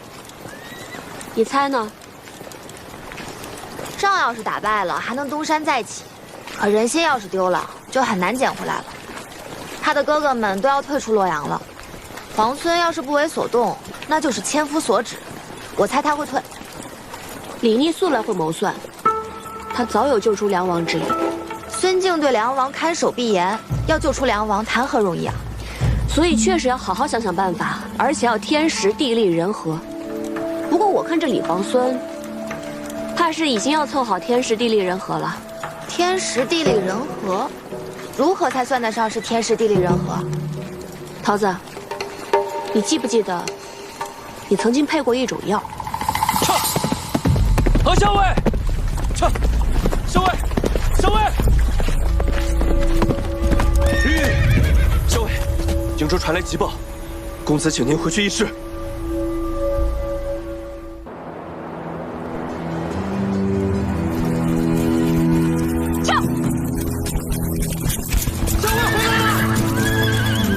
公子，营州那边情况如何？夫人忽然病倒了。印鉴无误，信使呢？信使是父亲的亲信，他在途中遇袭受伤，把信送到后就倒地而亡了。公子，主上是旧病复发还是中毒？信中没有任何提及。请公子准许我带一队轻骑即刻出发前往驰援。事关父亲安危，我与你同去。不行，大军还带着辎重，不便急行。你还是按照原计划带着大军回去驰援。再说了，你身体未愈，也已继日的急行，你的身体支撑不住的。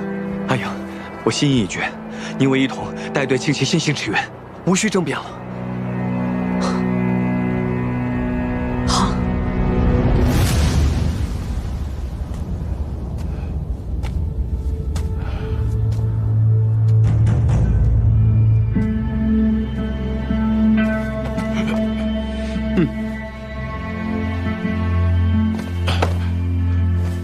参见大都督，大都督安好。你那3个儿子接了你写的信之后，李俊和李来颇为孝顺，立刻就答应退兵了，还上书祈求我好生照顾你。至于那个李逆嘛，他竟然砍了郑国公的人头送过来，还附上了一封信。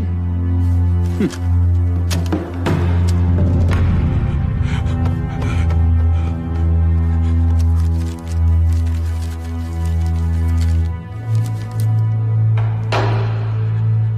吾非嫡长，如杀父王，吾必称帝信之。李逆称了帝，自然也要追封生父为帝。梁王，这倒是一件大喜事啊！小王若有这般大逆不道的想法，天打雷劈呀！弟子害我，弟子害我呀！大都督明鉴，大都督明鉴，大都督明鉴，大都督明鉴。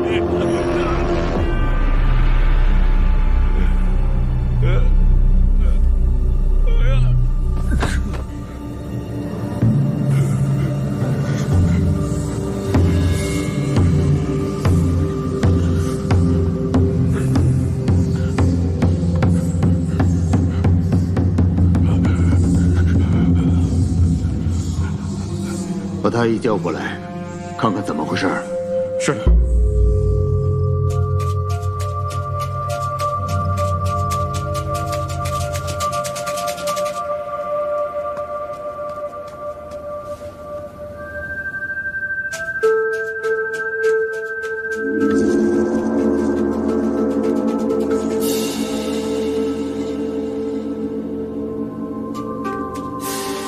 想法子让魏国夫人知道。是。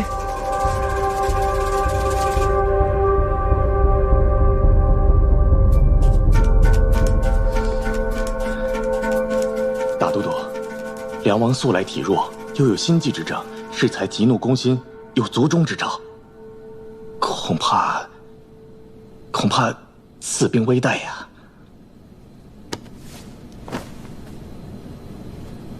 还能救吗？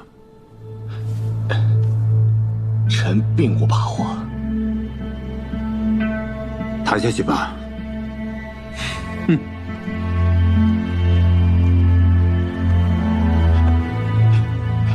轻一点，哎，千万轻一点呀，别给颠着了，颠着会断气的。十七郎，十七郎，洛阳急报。事后所探，林思王手下的兵马有异动，一队轻骑携重弩出了洛水，不知所踪。不对，一队轻骑携着重弩，不像是离开洛阳，更像伏杀。他们想去伏击截杀谁呢？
崔林，我倒要看看，这次你还有没有命活着出来？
哎呀！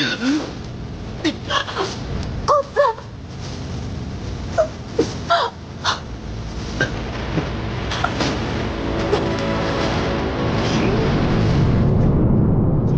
哎呀！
李逆来救人了。什么？就是李逆！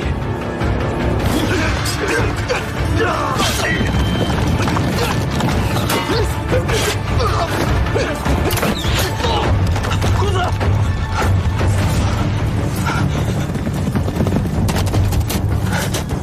走。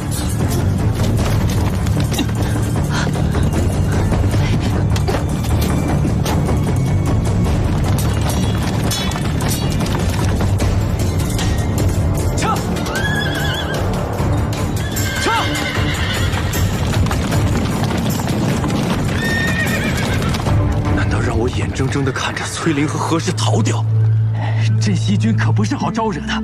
李逆所遣又都是精兵强将，咱们虽然借了些兵马，但折损过多，咱们也不好交代呀。三郎，留得青山在，不怕没柴烧啊！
那个山谷地势险要，你知道对方藏了多少兵马？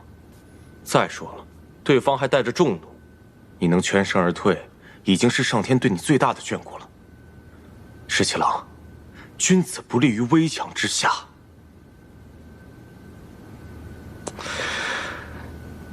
你说你好好一个武将，怎么偏偏要学你大伯那样，引经据典，整天长篇大论的？我们刚刚攻下潼关，正是谋划收复京都的重要时刻。你要是出了一点点差池，你让我们怎么办呢？再说了，那个何氏，他是崔家军中的人，你为了救他这么拼命干嘛呀？谁说我是为了何氏才去救人？你不是我是为了救崔公子。你觉得我信吗？我觉得你信。行，你说什么都对。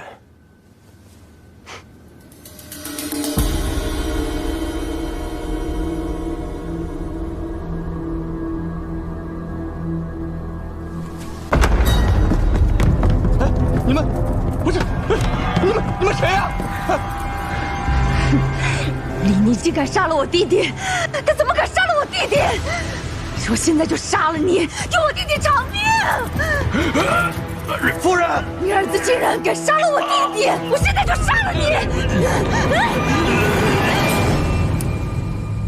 我们的人已及时拉住魏国夫人，太医也知道怎么说。娘娘放心。大都督到！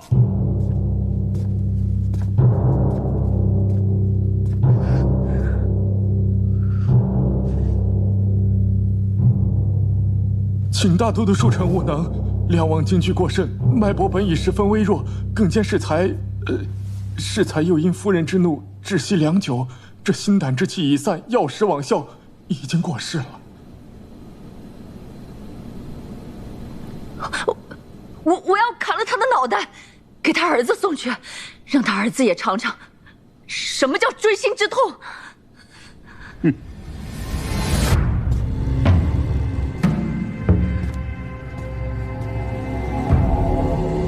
此人死不足惜，封锁消息，将那骨灰烧化，挫骨扬灰，替郑国公报仇。不，我要把他脑袋砍下来，给他儿子送去。你打我！你竟然打我！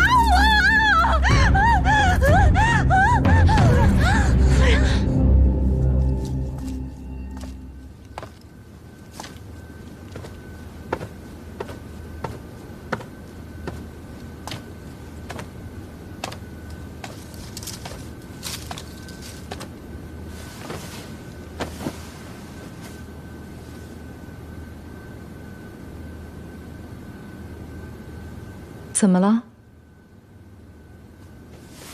梁王死了。什么？李逆砍了郑国公的脑袋送回来，魏国夫人一时悲痛气急，掐死了梁王。那得立马封锁这个消息，不能让李逆知道梁王已死。我只知道魏国夫人糊涂愚蠢。没想到，他竟然坏了我的大事。李逆其人，心性坚忍，狡黠多智。便是梁王活着，他也未必会退让。大都督不必懊恼。唉，娶妻娶贤，我就是娶错了妻子，才会痛失洛阳。虽然是这样，哪怕他一错再错，大都督也从未对他如何。想必是糟糠之妻，毕竟在你心中不同寻常。你这又是何必呢？她是你名正言顺的妻子，我就是不喜欢她。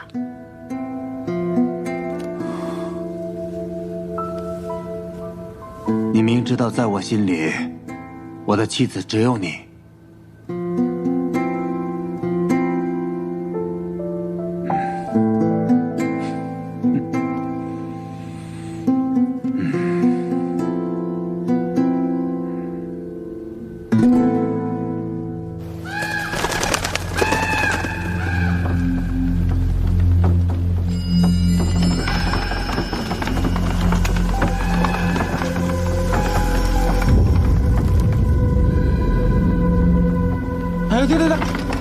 就这儿吧，赶紧烧了得了。上头可吩咐了啊，要挫骨扬灰。是。怎么这么瘆得慌？是啊。二位大人，这棺木落葬之时啊，阴气重得很。这几日宫里几个人犯了错，被拉了出来，都是被活活打死的。所以乡老传言，有恶鬼作祟。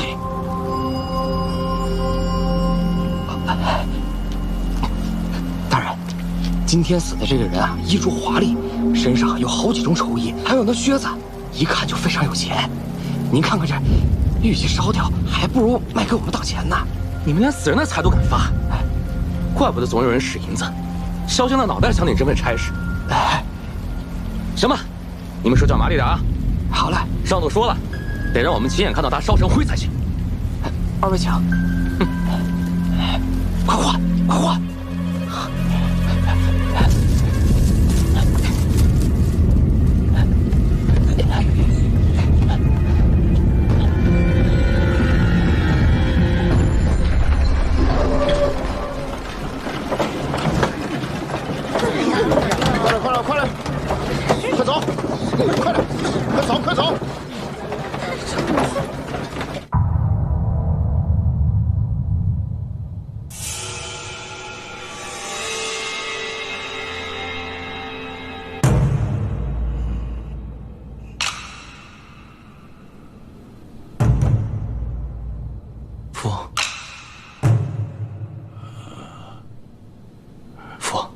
身子好些了吗？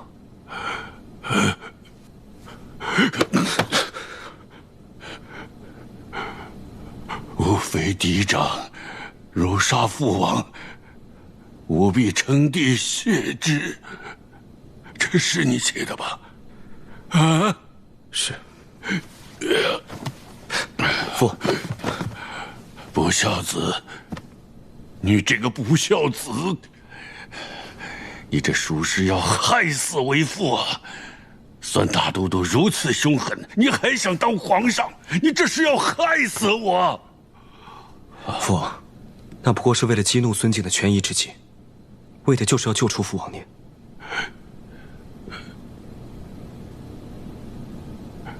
救出我？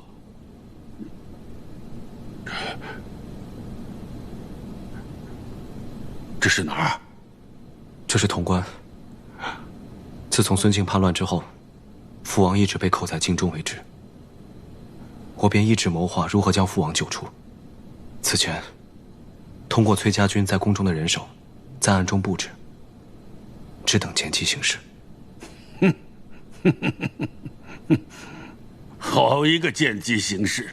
你的见机行事就是给孙敬那样一封大逆不道的信，你可知道？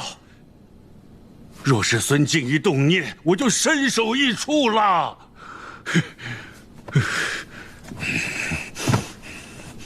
父王，我知道您看到信之后，定会勃然大怒。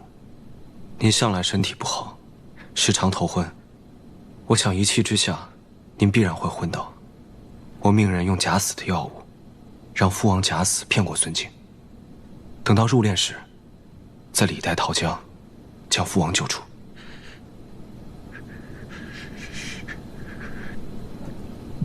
逆子，你这个逆子，你狂悖妄为！你这就是拿亲生父亲的命在做赌注，知道吗？儿子不敢。你还有什么不敢的？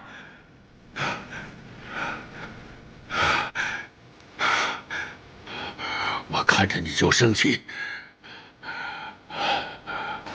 滚！快滚！是，儿臣告退。等父王消气了，儿臣再来看你。快滚！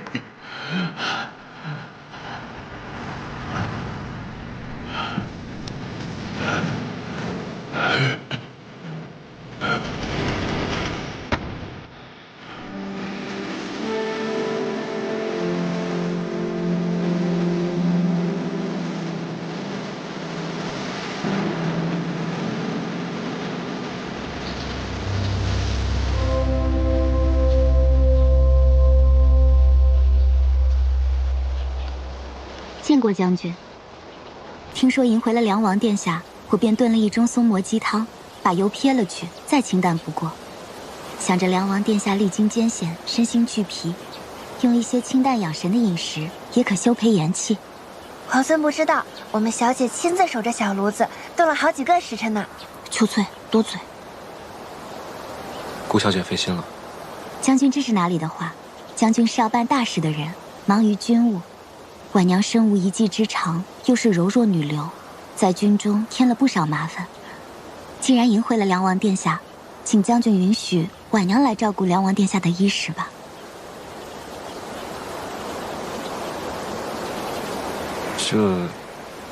这不好劳烦顾小姐。如今父王刚被救出来，还有些心神不定，脾气也不太好。请将军不必顾虑。婉娘在家中也曾侍奉亲长，知道有恙在身，疾病苦楚，自然是会有些脾气的。请将军放心，婉娘一定能照顾好梁王殿下的。是啊，我们小姐可细心了。当时我们主公生病，都是她施及的。还请将军让婉娘略尽绵薄之力。那便有劳顾小姐了。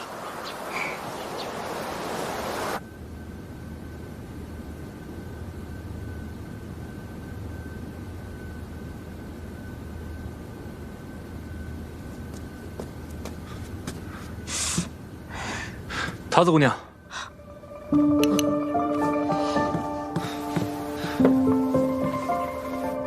你伤好些了吗？啊，没什么大事，最多也就疼几天。哦，哎，饿了吧？吃点东西。哎，好。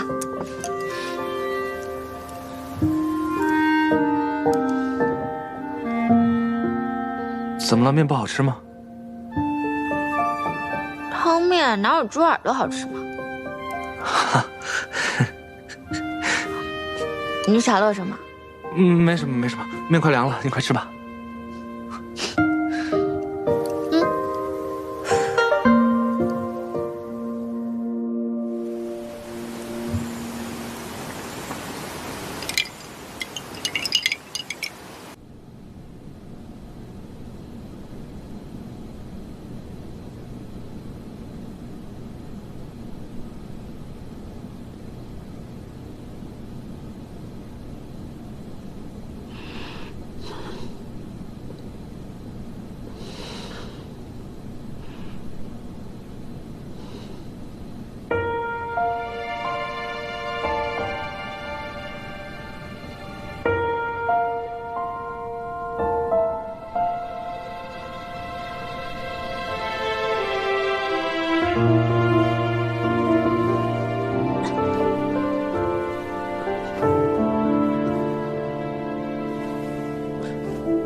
你干嘛鬼鬼祟祟的，想偷亲我？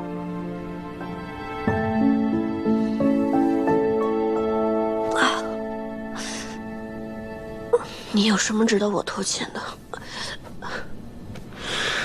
哎，你这个人，是我救了你的命哎！你想想，我都救了你多少次了，你对救命恩人这么不客气的吗？皇孙放心，他日如果你有性命之忧，我一定是排除万难，披荆斩棘去救你。哼，得君一诺，敏感五内。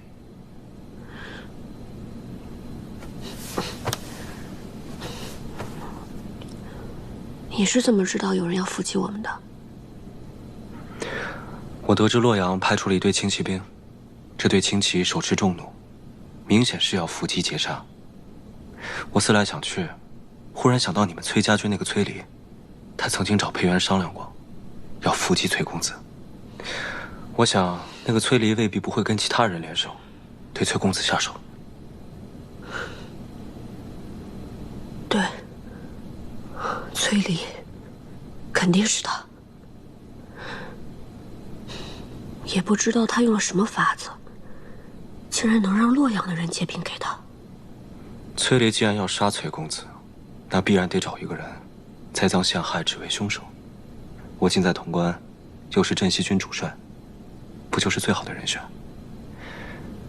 想必他也是用了这个法子，去说服我的兄长们借兵。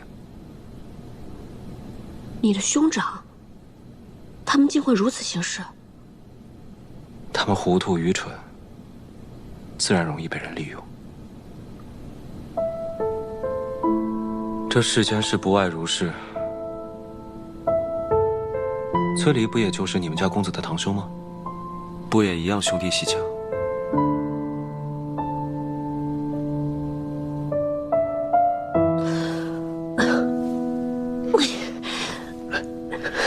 不好，瀛州之事肯定更为蹊跷。公子呢？桃子呢？他们都受伤了吗？还有我的马在哪儿？你不会现在要赶回瀛州吧？我是担心，瀛州乃是我们崔家军的根本。不行，我得想办法赶紧回去。阿莹，你的伤不致命，但你们家公子可能要好好静养一些时日了。你如果执意要赶回去，我不拦你，但你要想清楚，你能不能撑到跟大军会合，还有没有余力去解救瀛州之事。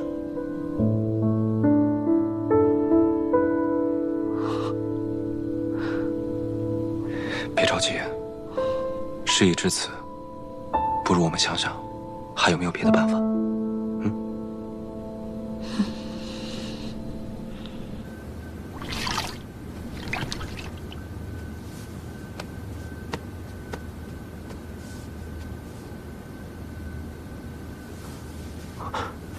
公子，公子，你醒了。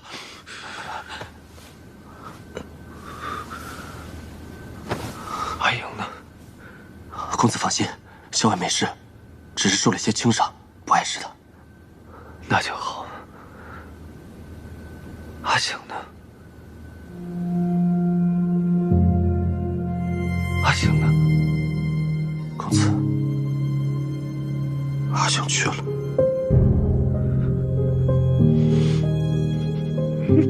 公子，你别难过，护卫公子是我们的职责。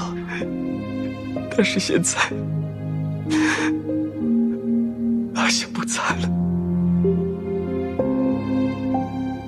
阿醒真的不在了。公子，阿醒也不像你这么难过。我与阿醒都是没人要的孤儿。若不是公子和校尉收留我们，让我们留在崔家军，哪有我们的容身之处啊？能为公子而死，阿醒不会后悔的，我也不会后悔的。我不许你说这些话。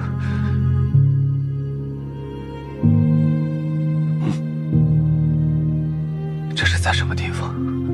潼关，镇西军的军营，是李皇所，是他带我们回来的。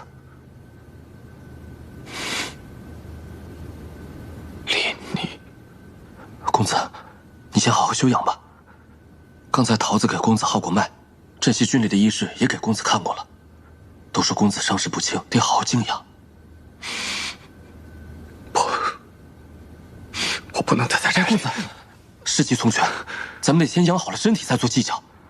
此去瀛州还有千里之遥，若是公子不保重，那才是伤了根本，全盘皆失。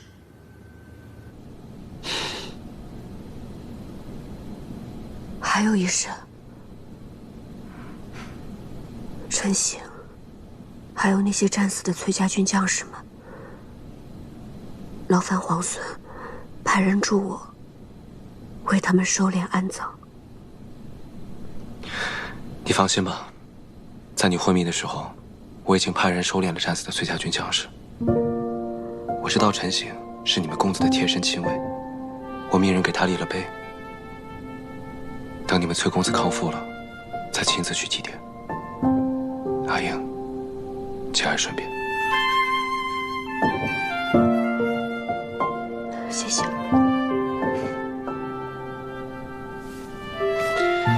好了，既然醒了，就该吃药了。桃子千叮万嘱，让我千万盯着你吃药，免得伤口化脓。好苦啊！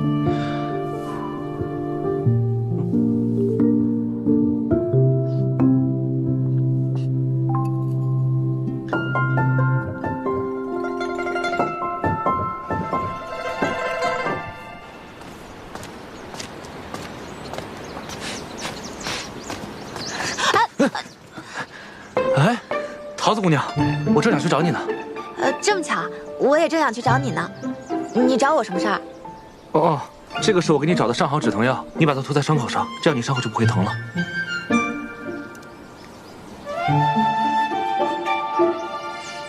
傻子，你忘了我自己就会配药啊？我当然没忘，只是我怕你如果万一没有呢？你上次不是说你伤口还要疼好几天吗？好，那我收下了，谢谢你啊。哦，你找我做什么？哦，我找你啊，是想让你帮我一个忙。你要我帮你什么忙？你尽管说，我一定帮。你们那儿有没有糖霜啊？若是有蜜糖的话，那就更好了。糖霜啊，我们这行军打仗的，厨房里怎么可能会有糖霜呢？蜜糖就更别说了。哎，你要糖霜做什么？我们家校尉从小吃了药以后啊，就不肯吃饭。这时候如果有糖霜的话，吃完药以后给他一盏糖水，他才能吃得下饭去。可是这附近也没有集市，无处去买啊。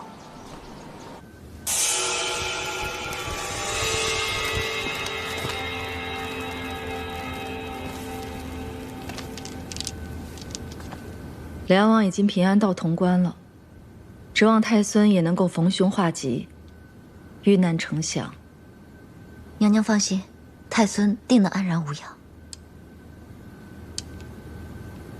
李逆已经自取潼关，想必孙敬已经心中自乱了。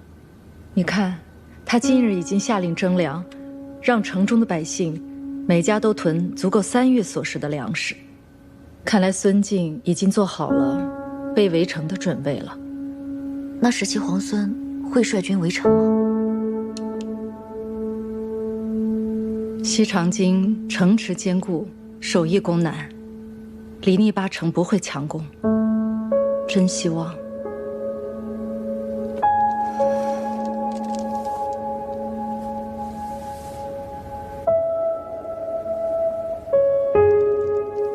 在孙敬召回征百越大军之前，李逆就能光复西长京。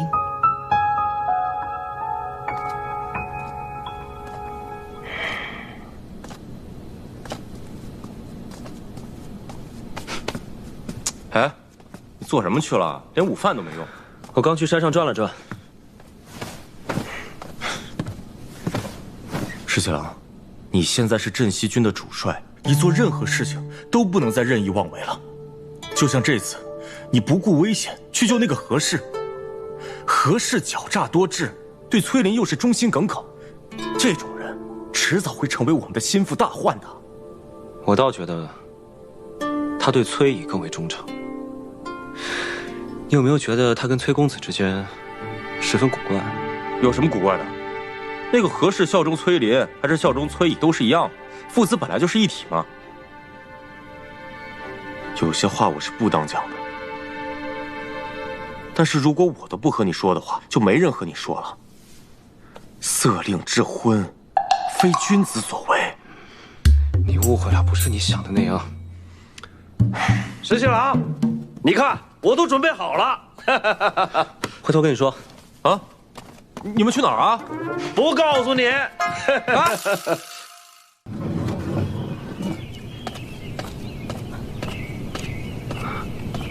公子。哎呀，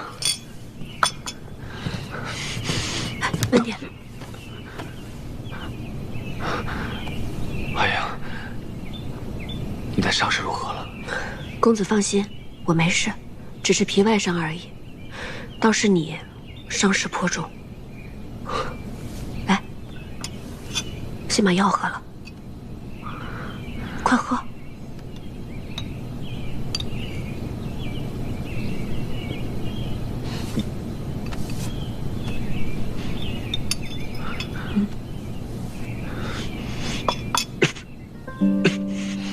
哎呀，我的伤没关系，我们速速会合大军，回到瀛州去，好不好？不行，公子的伤势我已经问过桃子还有那些医士了，他们都说务必要好好休养一段时间。哎呀，便是养伤，也不能在此处养伤啊。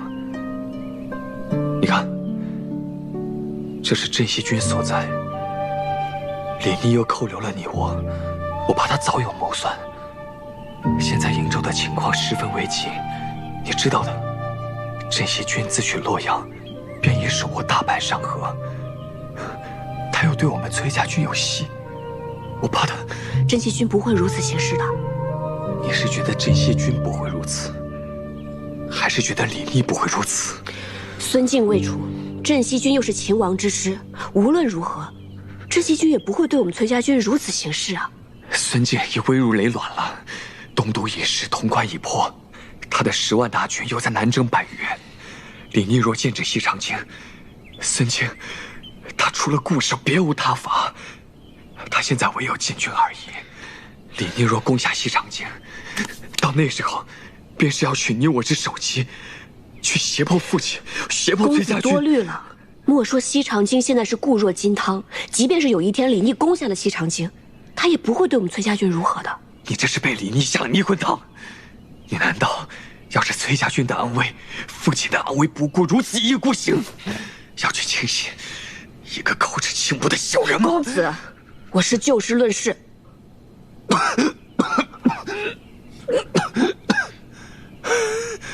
公子伤势未愈，还是静心休养为上。哎呀，哎呀，公子，公子。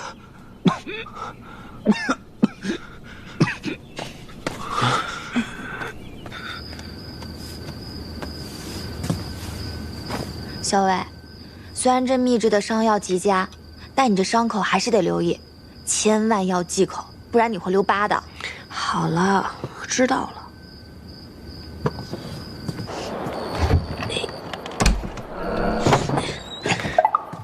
好端端的，为什么要翻窗户进来啊？哎，刚刚进来的时候撞见了桃子，她又不让我带外食，于是我只能翻窗了。你看我给你准备的什么？堂堂皇孙，我还以为是什么宝物呢，就是几张烙饼啊。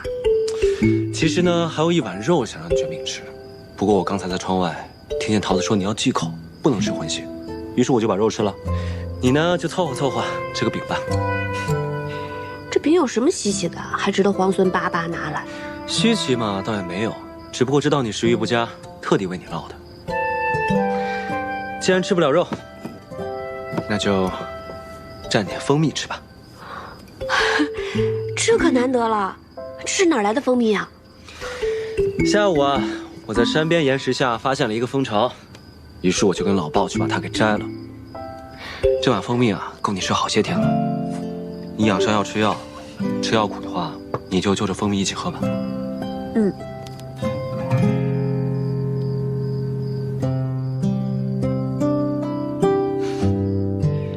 对了，我有件事情想问你。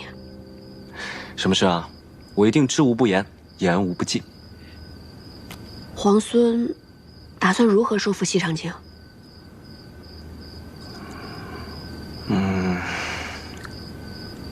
如果我告诉你，我一筹莫展，你信不信啊？我信啊，换作是我也会一筹莫展。西长京乃国朝京都，太祖征10万民夫，修筑16年，固若金汤。孙敬，当世名将，曾经3征高济，他守城的本事，可比咱们攻城厉害多了。何况攻城本来就比守城要难得多。而且，孙敬这个人冷酷凶残，几乎无懈可击。你说，我能不一筹莫展吗？现下他派大军征战百越，又派大队人马北上瀛州，其实他可用之兵并不多。那也有10万禁军，留着守城之用啊。禁军原本是天子亲将之事，可以动摇吗？当初就是禁军反了，要不然孙敬能凭一己之力颠覆朝纲，弑杀先帝，杀诸王吗？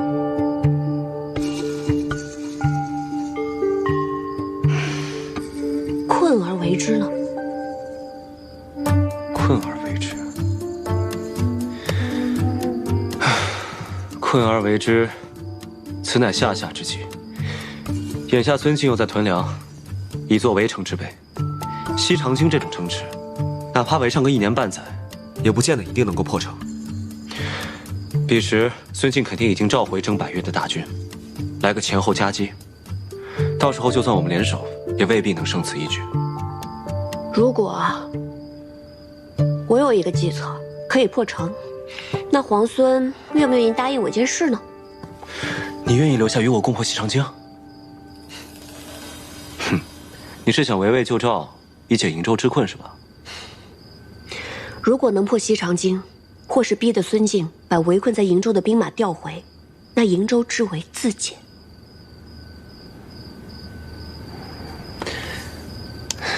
我答应你，就算你对我提1万件事，我都可以答应你。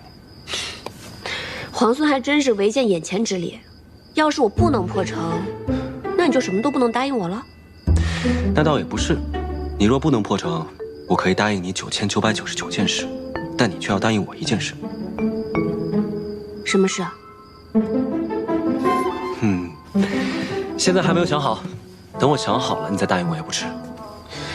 怎么这么古怪的说法？我总觉得你在谋算些什么。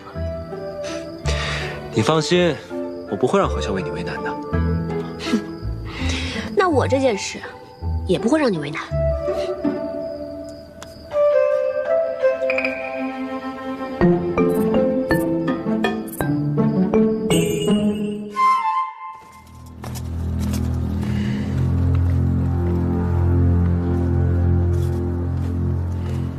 三郎，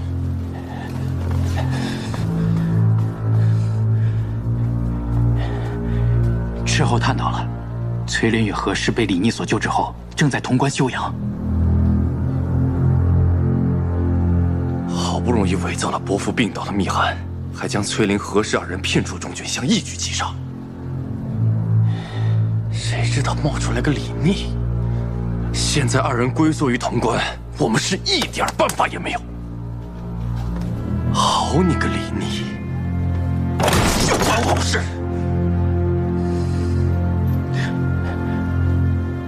三郎别急，崔林与何氏的兵马所剩无几，崔家大军也被阻在途中，他们必不可能一直留在潼关。只要我们耐心等待，总能寻得机会再下手。传我命令，就在潼关附近扎营。还有，让斥候严密地探查崔林还有何氏的下落。一旦2人离开潼关，便是他们的殒命之时。是。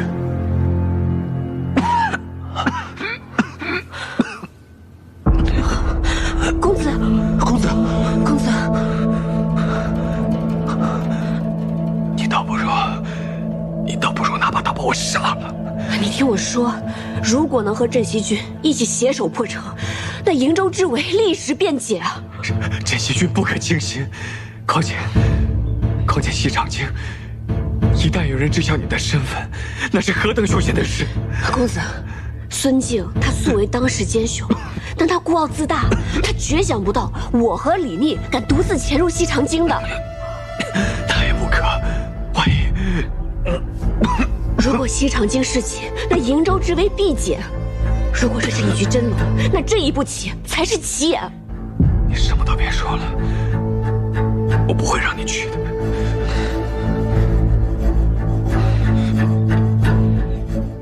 公子心系瀛州，但又担忧我的安危。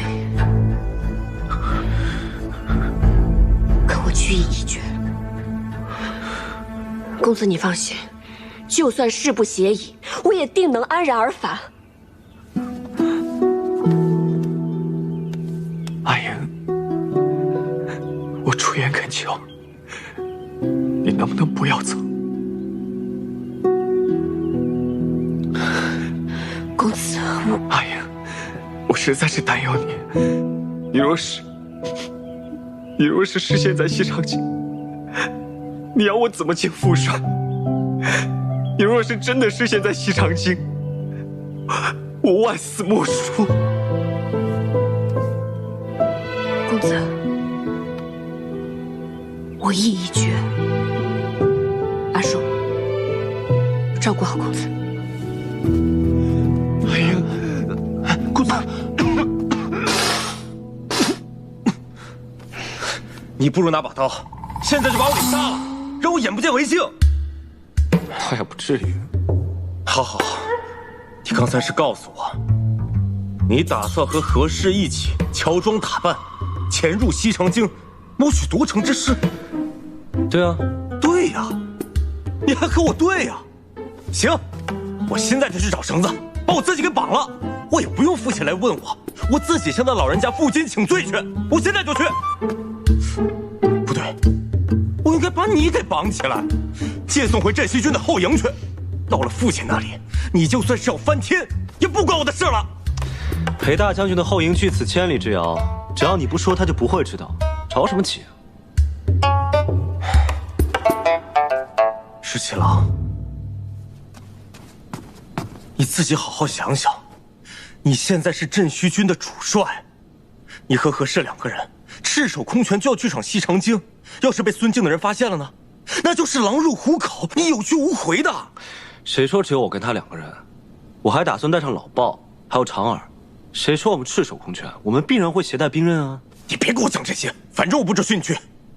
你若不放心，便同我们一起。我更不能去了。对，你不能去。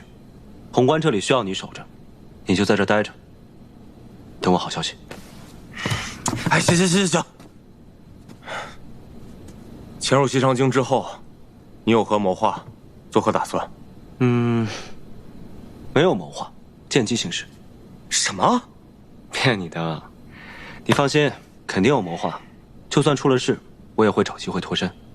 但是潼关这里需要你，在这儿守着，其他你放心。你知不知道，如果你失陷在西长京的话，我是根本没有办法救你的。到时候他们肯定会拿你威胁整个镇西军的。那是自然。你放心，万一我真的被孙敬抓到了，我都替你想好了。就说你早有不臣之心，若是杀了我，你裴某必称帝以谢之。我保证，孙敬一定会气死。孙敬没被你气死，我已经被你气死了。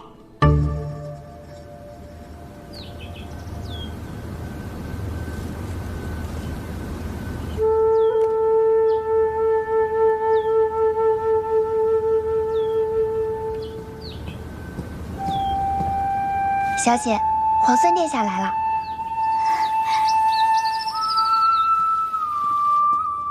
见过皇孙。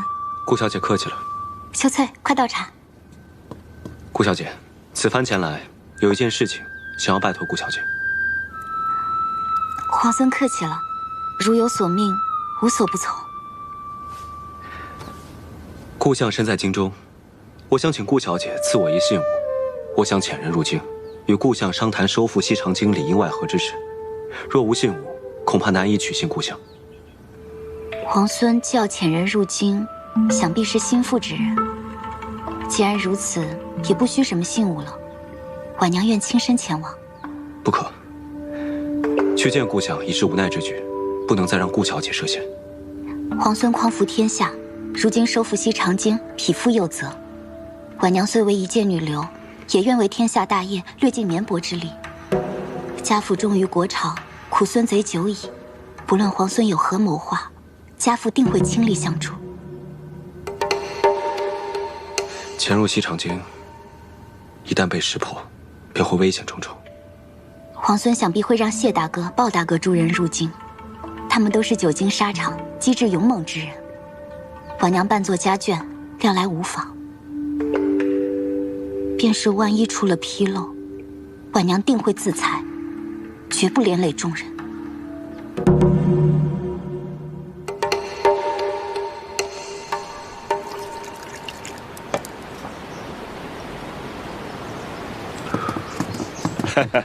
这酒我尝过，酒香四溢，真不错。这酒是泸州的，为何要千里迢迢运到西长京啊？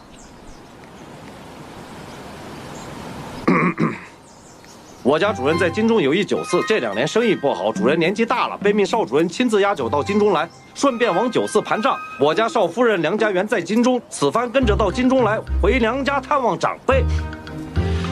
哎，石七郎，这此前计划的好好的，只有何校尉一人扮作女眷，现在突然多了一个顾小姐，那我该怎么说呀？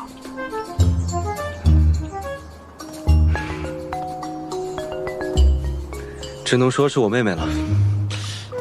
那顾小姐要去的事儿，你跟何校尉说了吗？说了。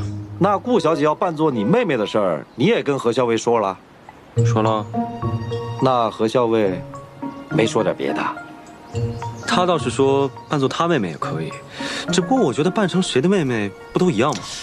还真不一样。你呀，赶紧让顾小姐扮作何校尉的妹妹吧。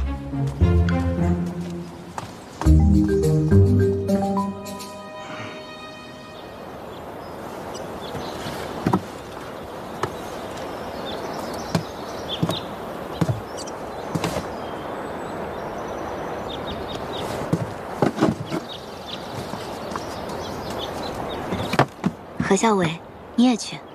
是的，皇孙说顾小姐是主动请缨，令人敬佩啊。这是应为之事，何校尉过誉了。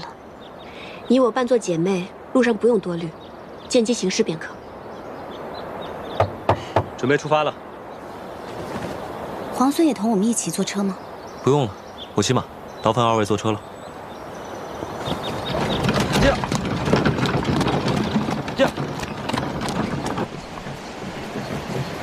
阿娘，咱们的粮终于够征粮和屯粮了，不然还不知道被军爷怎么为难呢。幸好啊，把你说给了徐家三郎。这城里一下令屯粮啊，徐娘子立刻派人捎信儿过来，说给咱们准备了粮食，还说呀，要不是徐三郎去途州犯部了，怕是要让三郎把粮食给咱们送进城呢。徐娘子啊，对你这么上心，将来定是位疼你的婆母。阿娘。哎呦，七娘，有军士过来了。徐娘子说，孙大都督派的人到处抢粮食，怎么办啊？这怎么征啊？往哪藏？拿娘的衣服。哎，哥几个，前面有人！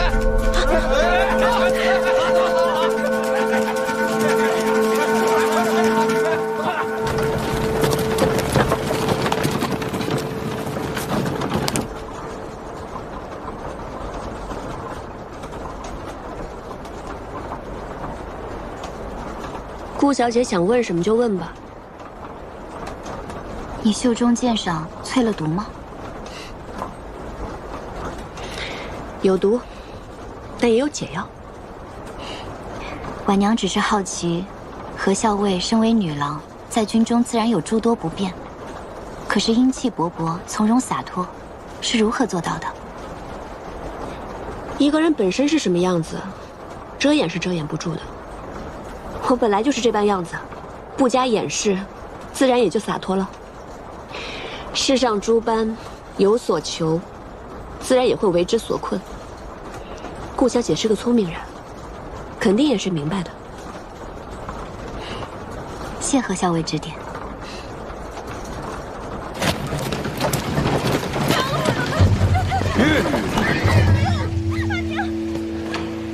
怎么了？前方李雪，有人在喊救命。求求你们！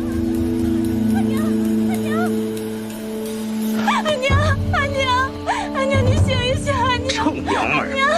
为了几袋破粮食，你敢咬我？今天不把你剁成几块喂狼，难解我心头之恨。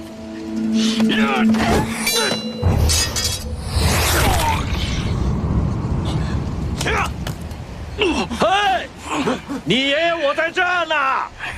吃爷一掌！